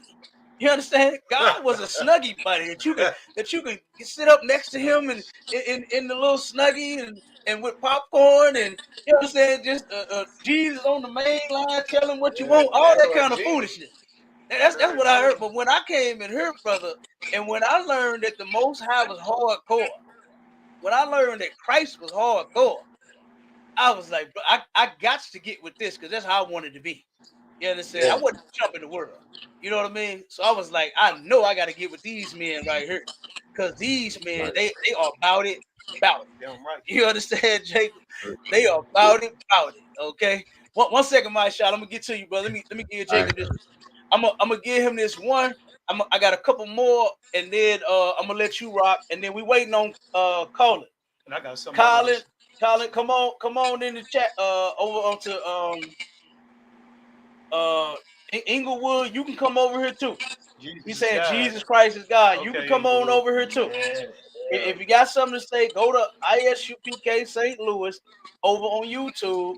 Click the link, come join the stage and join the discussion. And I got okay, we got Colin in here too. Colin in the building too. Bring him up, Mike John. Hear me out of one?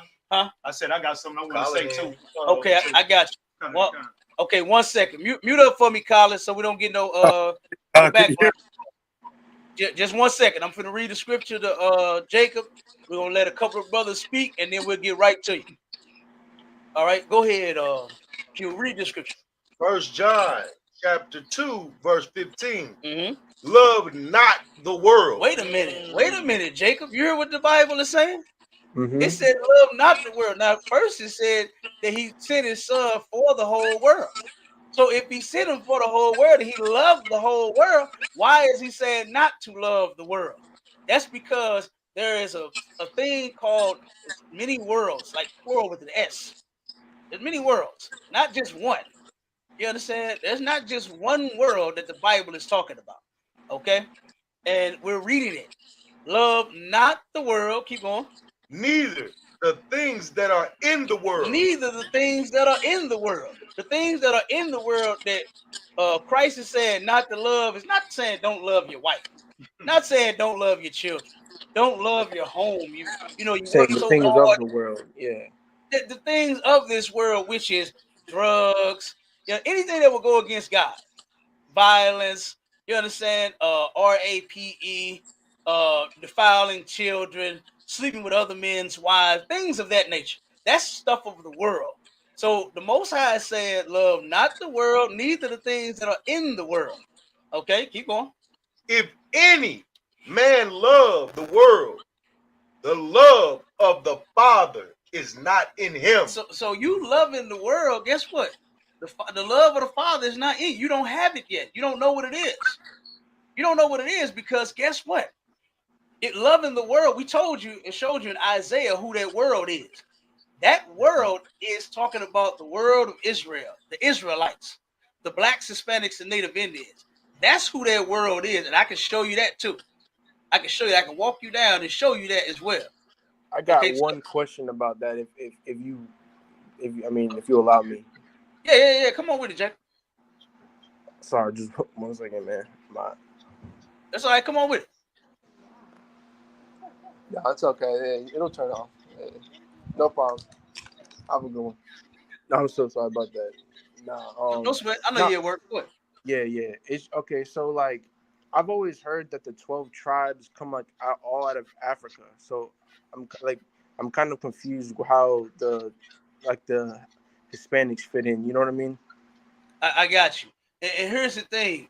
Number one, we're not Africans. Israelites are not Africans, right?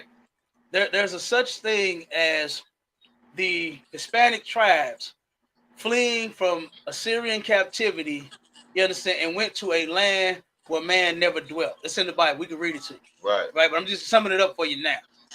So there was a split that happened before this. There was a split to where the kingdoms, instead of us being one, when King David was alive, we were all one. We were together. King David almost unalived everybody to get everybody in order. And he put this nation back together the way that the Most High wanted to, right? His son, Solomon, messed it up. Because of Solomon sinning, You understand? Matter of fact, David too. David and Solomon both ended up sinning against the Most High. The kingdom was split after that, and then we became two nations, two different kingdoms. We became northern and southern kingdom. Right. Instead of us being one kingdom like what we were supposed to be. So then from there, the northern kingdom went one place and the southern stayed in another. The northern kingdom, like I said, they left that Assyrian captivity and then they came over here to America. They were the first one, not Christopher Columbus. Christopher Columbus ain't discovered shit. Right. Our people, you understand? The 10 tribes that left from Assyrian captivity, they were here first. And then Christopher Columbus took some people and he came over here and they claimed that he discovered, which was not true. That's why they called them the indigenous. You know what I'm saying? Because they were originally here first. The so-called white man, which is the oppressor, he knows the truth. Right. But he's trying to like rewrite history. Now Yeah, that I know all that the truth part. is coming out, now that the truth is coming out, we got all these books that explain all this information that he took and kept his own. He kept it on his own. Why? Because he's so proud of all of the evil deeds that he's done to us, man. To where he kept the real information, but then told us a lie. Now now that they're trying to rewrite slavery and say that we migrated here and we came here looking for a good job. Oh, Ben Carson was saying that, right? Ben Carson saying that black people came to America for a better way of life. Right, and that's not what happened. Fuck out of here, bro. They actually, they destroyed our way of life. That's what they did by us coming here. You understand? So look, I'm gonna give you my personal number, Jacob. You understand? You can stay on the stage. I'm gonna get to Colin real quick. As a matter of fact, hold on, one second. I got you, Warrior. The brothers want to get in there too. They want to say something, so I'm gonna let Officer Elias Shah. I'm gonna let my Shala jump in there, and whoever else want to say something, and then we're gonna get right to Colin. Okay, so you can stay on the stage, all right, and take this number down, brother, and call me. You understand? So we can chat more, and we can turn around and help clear up these questions that you got. You can get into school, you can be in our classes, you can be on our shows, and you can ask all the questions that you want, and we'll walk it down. I got lots of questions, man. I got you, brother. And guess what? We got lots of answers. Right. You only gonna find this here. Nobody else is gonna take the time. A preacher would have put you out of his church by now. A preacher would have put you out of his church asking all these questions. That's what my pop said. My pop said that's how he grew up. He was kind of hit. My grandma is real and is a Jesus freak. I'm gonna say it how it is, and she used to have to beat his ass to get him to go to church, because he'd be asking the pastors the craziest questions, and they couldn't never. Damn. Yeah, that's crazy, man. That is crazy. So what I wanted to say, Jacob. We gonna get you for. Go ahead. Go ahead, I was just trying to talk. Go ahead. What I wanted to say, Jacob, before we got to Colin, is this may help you right here, because this kind of gave me some understanding as far as like the Most High not loving everybody, and how it may seem unfair. Just imagine. Are you familiar with the book of Job, chapter 9, verse 24, when it says the earth was given into the hand of the wicked? Are you familiar with that scripture? Not specifically.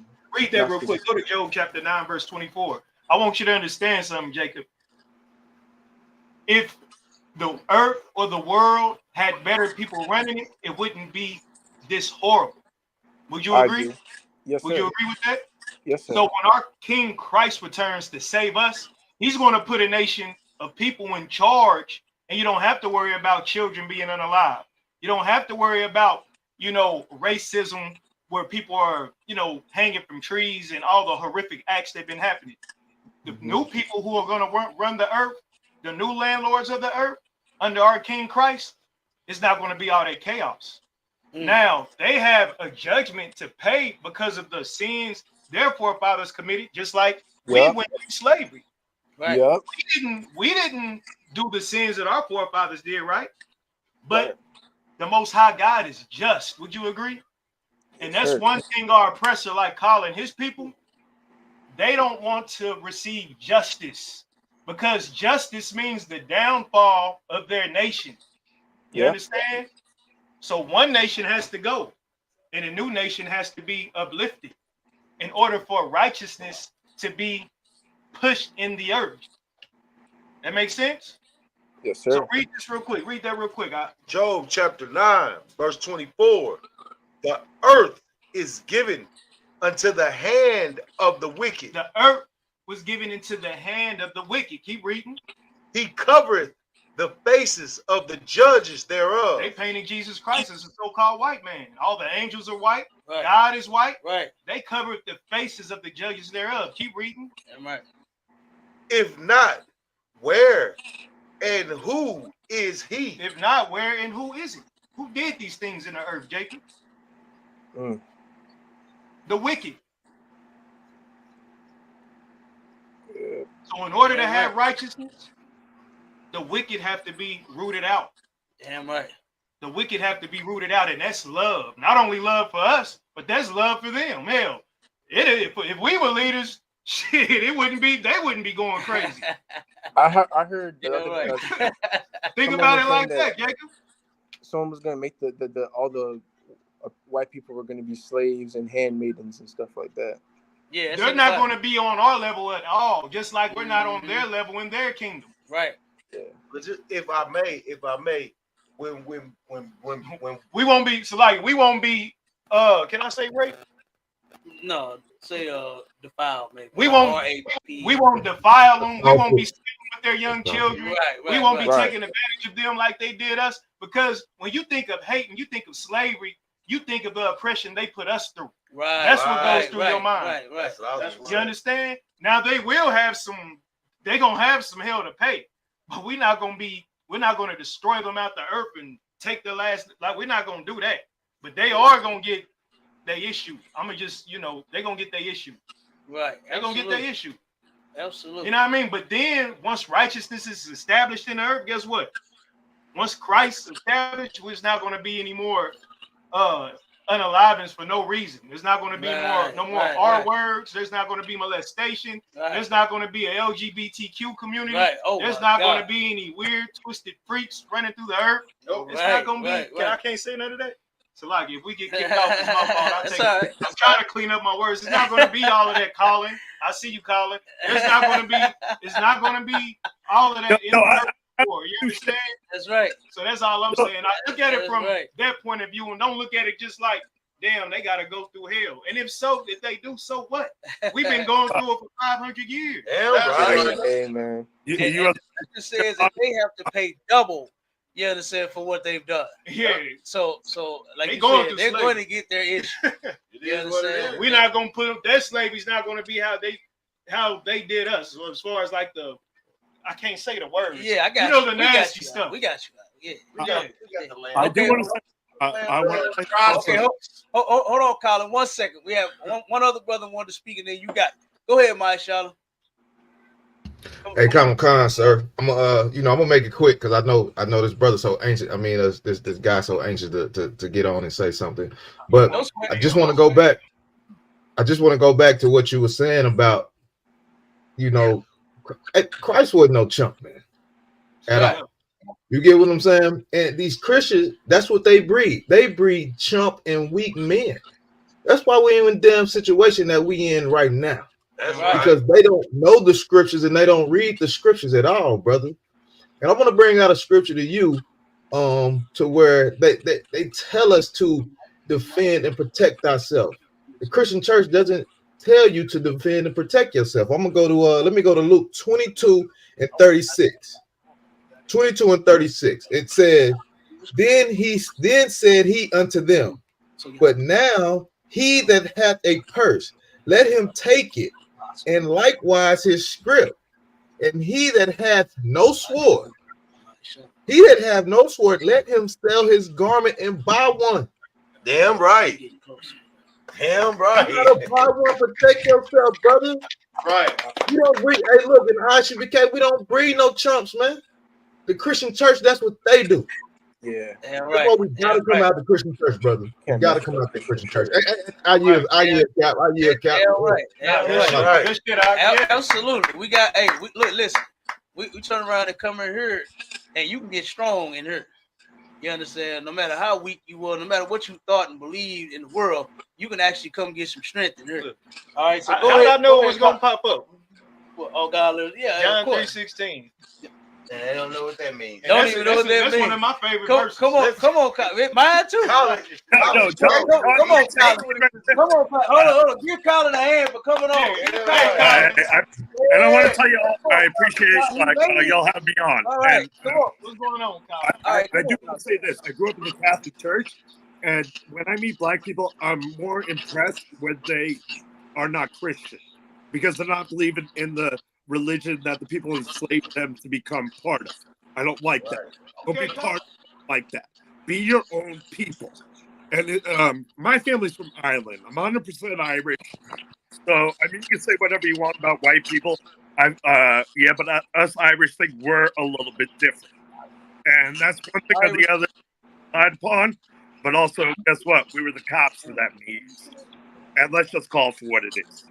You know, like, and I do like how you're all speaking, and I like your emphasis, your attitude, and your passion behind it. That is a very nice thing. On that John 3:16, my favorite joke about that was when Ricky Henderson saw the sign 3:16, he went, "Nah, Ricky's in 3:40 this season." I don't know. I'm a baseball fan. I don't know. Oh, okay, so you said you like John 3:16, right? I mean, that's like the sign that's at every sporting event for the last 30, 40 years. Okay, Can I ask you this? Hold on. Can I ask you, gentlemen, this? You seem like the type of gentleman that, you know, when Jackie Robinson came into the baseball league, right? There was a lot of black people who got really upset about it because it ended the Negro League and it got away the league that you all got to go to the games of. And then it integrated into something that when people are like, he was taking a step forward, but also maybe he took a step back. I don't know. And then when he was back at Nixon, I don't know about that, but that it's just a weird thing to me. Where the niggas so upset? One second, Warrior. So this is what happened. I believe you just said it. Him doing that's what helped in the Negro League. Right. You know what I mean? Ended the Negro League. He didn't do us a good thing. If you recall history, right? You know, at one point, whites and blacks were totally separate, right? Right here in St. Louis, Missouri. That's where I'm from, right, Colin? Hold on one second, Colin. What state you from? No, I'm from California. My family from New York. Okay, California and New York. Right here in the city of, not the city of St. Louis, but in the state of Missouri, right? Not too far from St. Louis. Abon looked at that county up to where they got that where they got the two cities where they divided between black and white. Where they got the Kansas City Monarch. They got the History Museum. A white woman built a slave museum in this county now, and it is divided between blacks on one side and whites on the other side. And you know what I think, Colin? I think we were better off that way. Because look at what happened. Everything hold on. I got you, Colin. Your mic going in and out, but just 1 second. Everything of ours has been destroyed. You know what I mean? We had our own neighborhoods. We had our own bus companies. I'm sure you know history, Colin. You seem like a smart man. We had our own stores. We had our own grocery stores. We had our own clothing store. We had everything that we needed in our own community being owned and operated and serviced and patronized by our own people. Why? Because your people didn't want to deal with our people, right? And guess what? That's how it should have been. It should have stayed that way. We were better off like that. You know what, Colin? Martin Luther King and that dumb shit idea that he had to integrate with the worst people to ever live on the planet. You understand? That was a horrible idea. That was a nightmare. That was a nightmare. Also, when he got older, he kind of was like went against that idea, and it was more about the poor coming up. It wasn't so much about like integrate. It was like how poor are treated. You said it was about what? How poor people. How the poor. Well, he tried to change his mind, but it didn't work. You understand? That's why he got taken out. You understand? Because what he was doing was totally against. It was totally against every rule in every book. You understand? The Most High. Now it's nothing wrong with, say for instance, people living on the same street. You can't control where somebody moves, right? Sure. But what the Most High does not want was for us to be giving you and your people all of our love. You understand? That's for fine. us to turn around and love you in more cases than we love ourselves. Right. Whether it be the Americans, whether it be the Irish, whether it be the Italians, all of y'all come from the same person. Y'all a family. You know it. You shaking your head, yeah. Colin know I'm telling the truth. No, I know. Right. I know. I'm just saying you agree with me because you know I'm telling the truth. And guess what? We should have stayed. One second, you Calm down. the wire. One thing that we should have done was stay to ourselves. We had our look at how many people were not on drugs. Look at how many of our people were not on drugs until we were integrated with the price of the 1980s. I had put a little message on that until about 25 years ago. All of a sudden when the Major League Baseball became only 10% black, and it was because baseball is a game that fathers play with their sons, and how many fathers left the black community. And all of a sudden, black people are naturally better athletes. So let's be fair. And the fact is, all of a sudden, baseball and that's because the fathers were taken out of the community. Drugs were put into it in a certain way. The most fucked up thing was the crack being put at a different sentence than cocaine, because white people did cocaine, black people did crack. And the sentence difference right there, fucked up things. That was that was something that was fucked. So to be honest, when you say when you want to be with your own people, I would love to live in an Irish neighborhood. I would like to be around Irish people, but I've been back to Ireland. I don't want to go back in time. I've been there. They burn their trash. I'm good on that. I like America, but where am I going to go? Boston? South side of Chicago, but I'm gonna be living with black people. It's half black, half white over there. You know, that's how it is. Yeah, that's how it is now. But what did you say though? You said you would love to be around your own people. And guess what? Absolutely. Guess what, Colin? I feel the same way. Damn right. Colin is honest. I love being around my own people. You understand? No, I like being. You know what I mean? Feeling comfortable what you're gonna say, you know? And guess what you should do on your end, Colin? You should, the same way that we're working to fix our people and bring us together, you should turn around and work on your end and bring you and your people together. All of you all move in one area and stay there and love each other and go to your Irish pubs and drink all the beer that you want. Of course, Irish. Okay. That it's part of my blood. You know, drink all the beer you want. Go to them Irish pubs, and you stay in your community, and we'll stay in ours. And that'll help our people stop celebrating their damn, what's it called? St. Patrick's Day. That'll help our people stop celebrating St. Patrick's Day. I'm tired of. Damn right. I'm tired of seeing my people. My mom always gets pissed about St. Patty's Day. Pitching somebody. I wish you would pitch me. You understand? That would help us tremendously, Colin. If you get your people, that would help us tremendously, Colin. He's chilling. Damn right. You hear me? I think that it's like two stereotypes that are basically accepted in society today, and it's Irish are drunk and we drink on St. Patty's Day, and all your blacks got big ass dicks and shit like that. It's just like the two accepted. Get upset about. I'm just saying. Come on, man.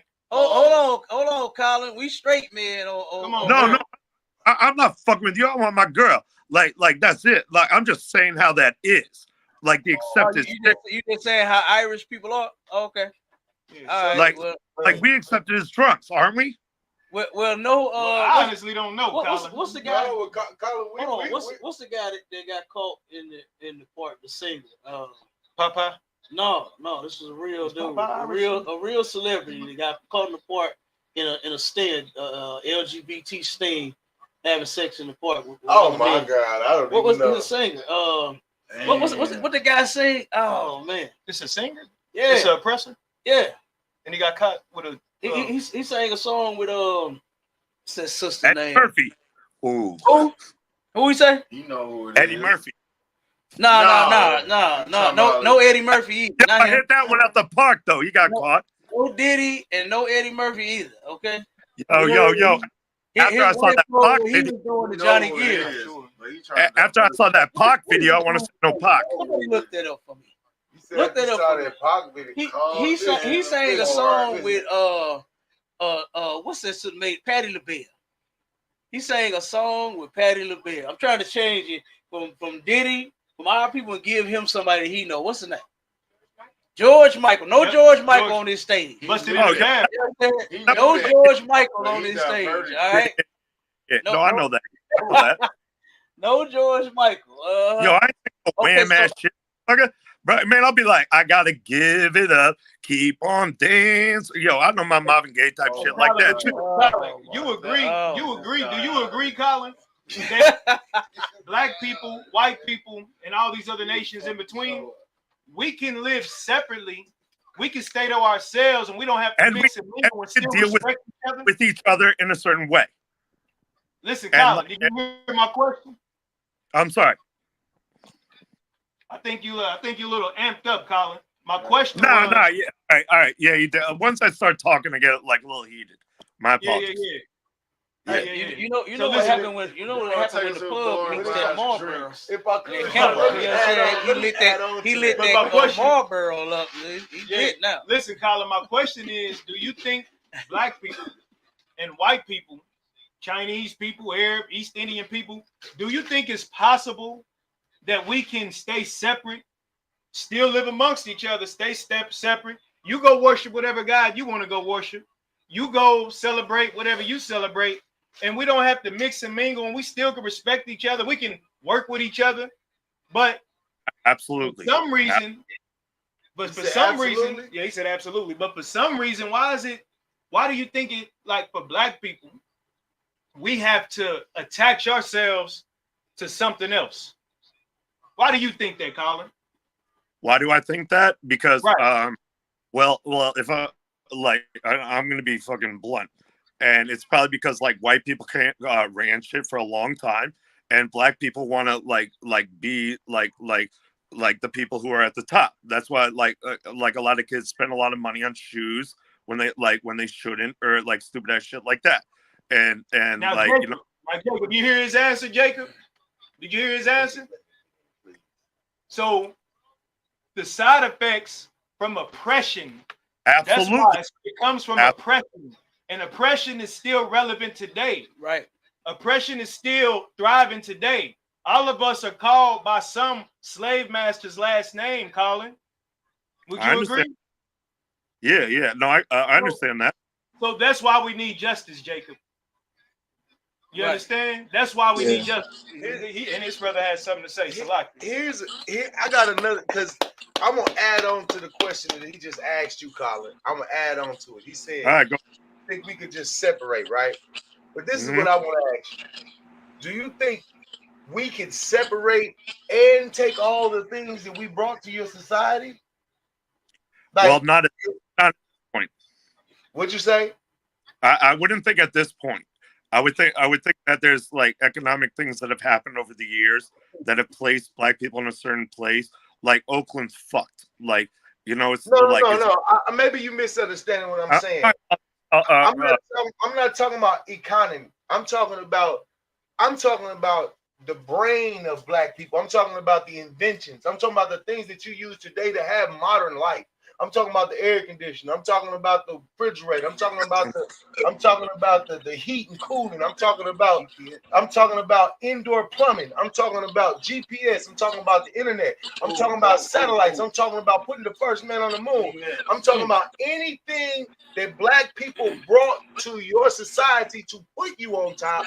Could we separate from you? And you be whatever, could you still be in that same position? We keep our shit. That's what he's saying. It's a lot. It's a lot.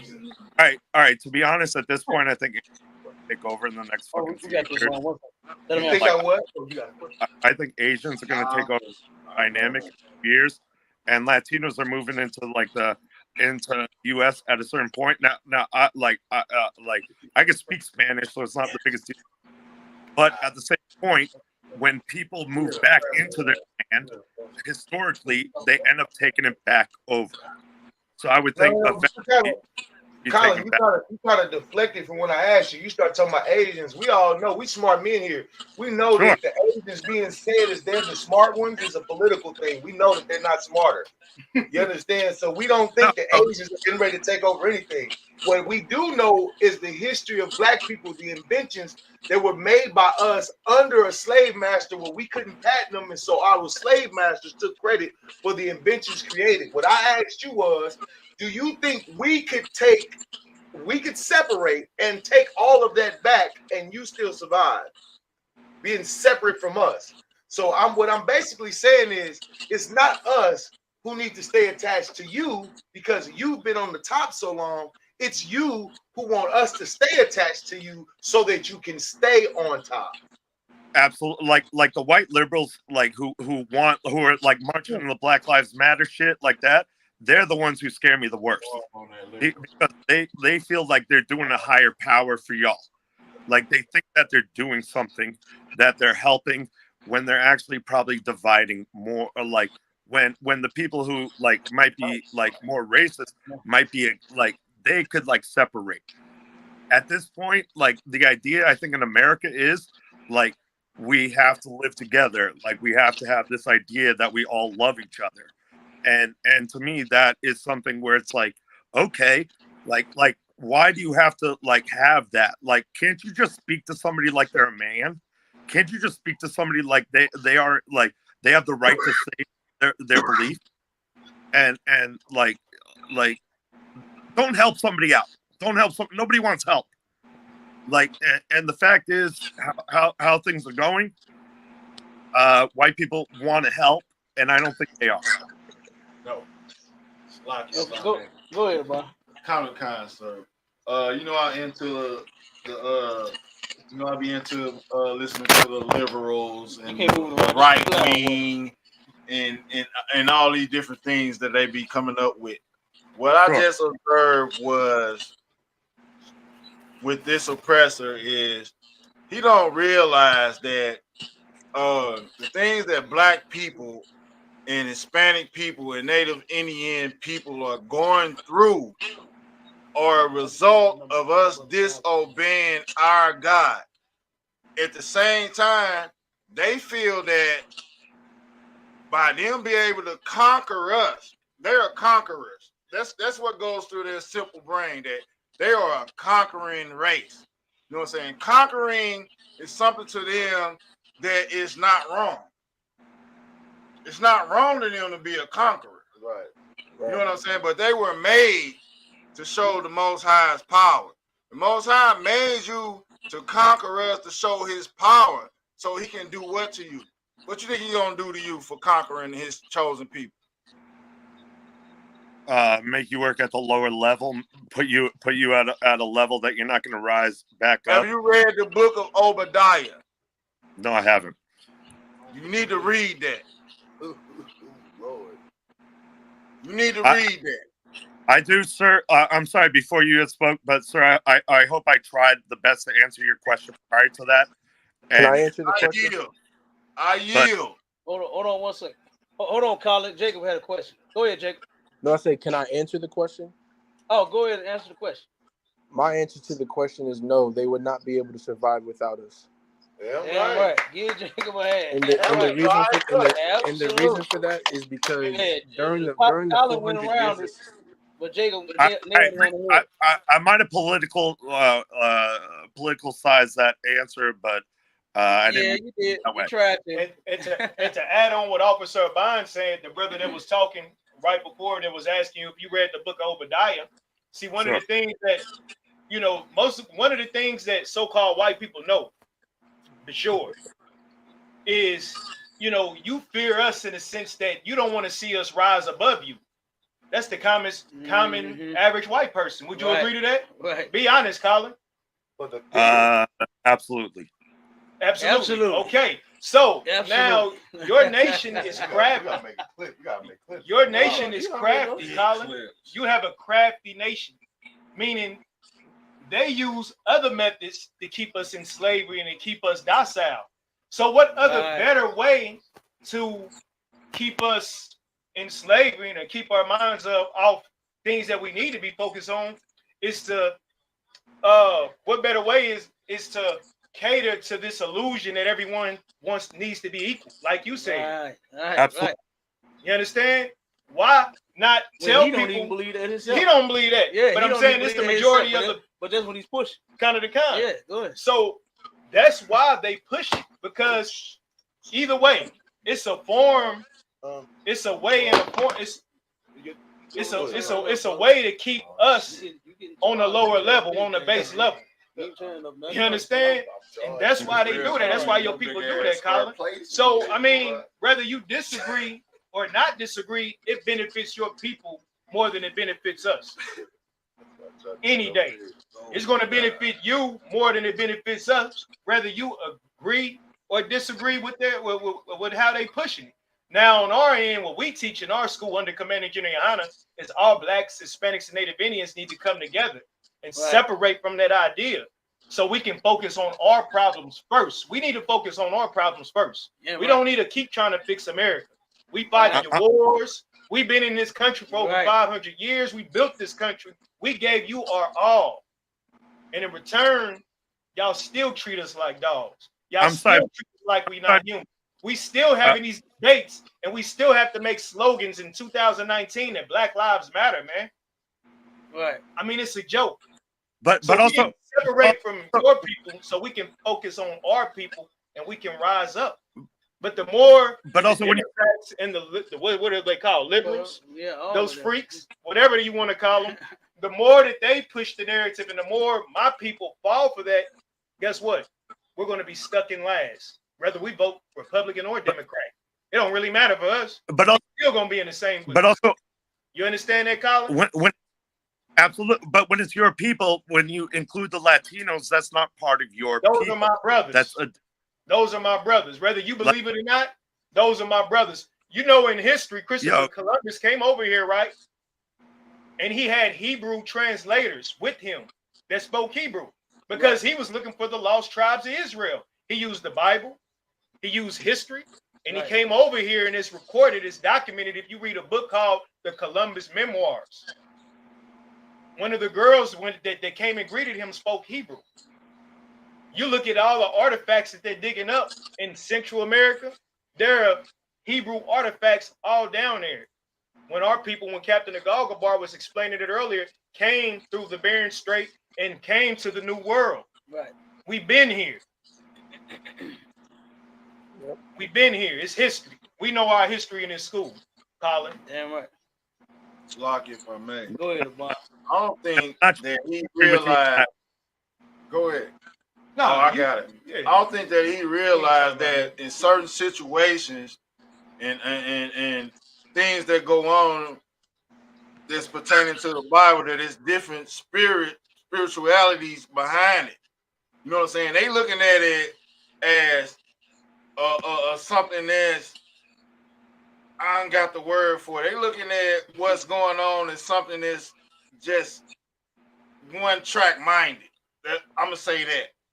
When it's actually different spirits behind what's going on and what's been put in the Bible. You know what I'm saying? It's not just something you can look at and be like, oh, okay, well, we did this and we doing that. No, it's certain things that's pushing those things. So you thinking it's just like, oh, okay, well, we on top. You on top, but you was put on top for a reason. And I yield with that. Absolutely. So once again, I do want to thank y'all for having me on this and to speak with y'all, and I appreciate that. And I just want to be fair about that. Ain't no sweat. Ain't no sweat. You come on like. And like one thing, like I grew up playing basketball with all the black kids and shit like that. One thing you said earlier, like I'm like like when you on the court and like the African kids and the black, y'all fought like a motherfucker like that shit, and I knew that shit. Like, and it's just how it was. We not Africans. No, I'm saying like Africans, like when they would play against the blacks, they fought each other like motherfuckers. That's like kind of how that goes. We not African descent. We don't have anything to do with Africans. You doing good at first. Africans sold us into slavery. Africans sold us to your people. Yeah, absolutely. You either didn't have a foot or you like vocab. Yep. Oh, do you know vocab Malone? I think you do know vocab Malone. Like vocab. Huh? You like a mimic. Was that like you making fun of me? Hey, I'll take it. No. We ain't making fun of you. No, we don't gotta make fun of you. We don't gotta make fun of you, Colin. Hey, thanks, man. It's just that. This is what we're about to do. All right, no sweat. Mute up for me, Colin. This is what we're about to do real quick. We've been going for a nice little minute. You understand? Jacob, I put my number in the chat, bro. You can take that number down. Call me whenever you're ready. And whatever city you in, like I said, we can get you in our in a school. That way you can study and ask questions. You understand? So, and Lord will, if you willing to come to the truth and get into the organization, Most High Christ, and you can come and join your people. You know what I mean? And if 1 second, word. And like I said, hit me up if you got any questions. Whenever you're ready to talk, just call me. We are about we're supposed to be hitting the street, getting these interviews in, but we've been on here for a nice little minute. You understand? So the water.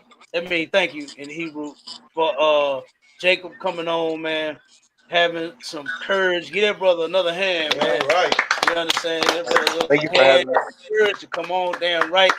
And Colin, he came on.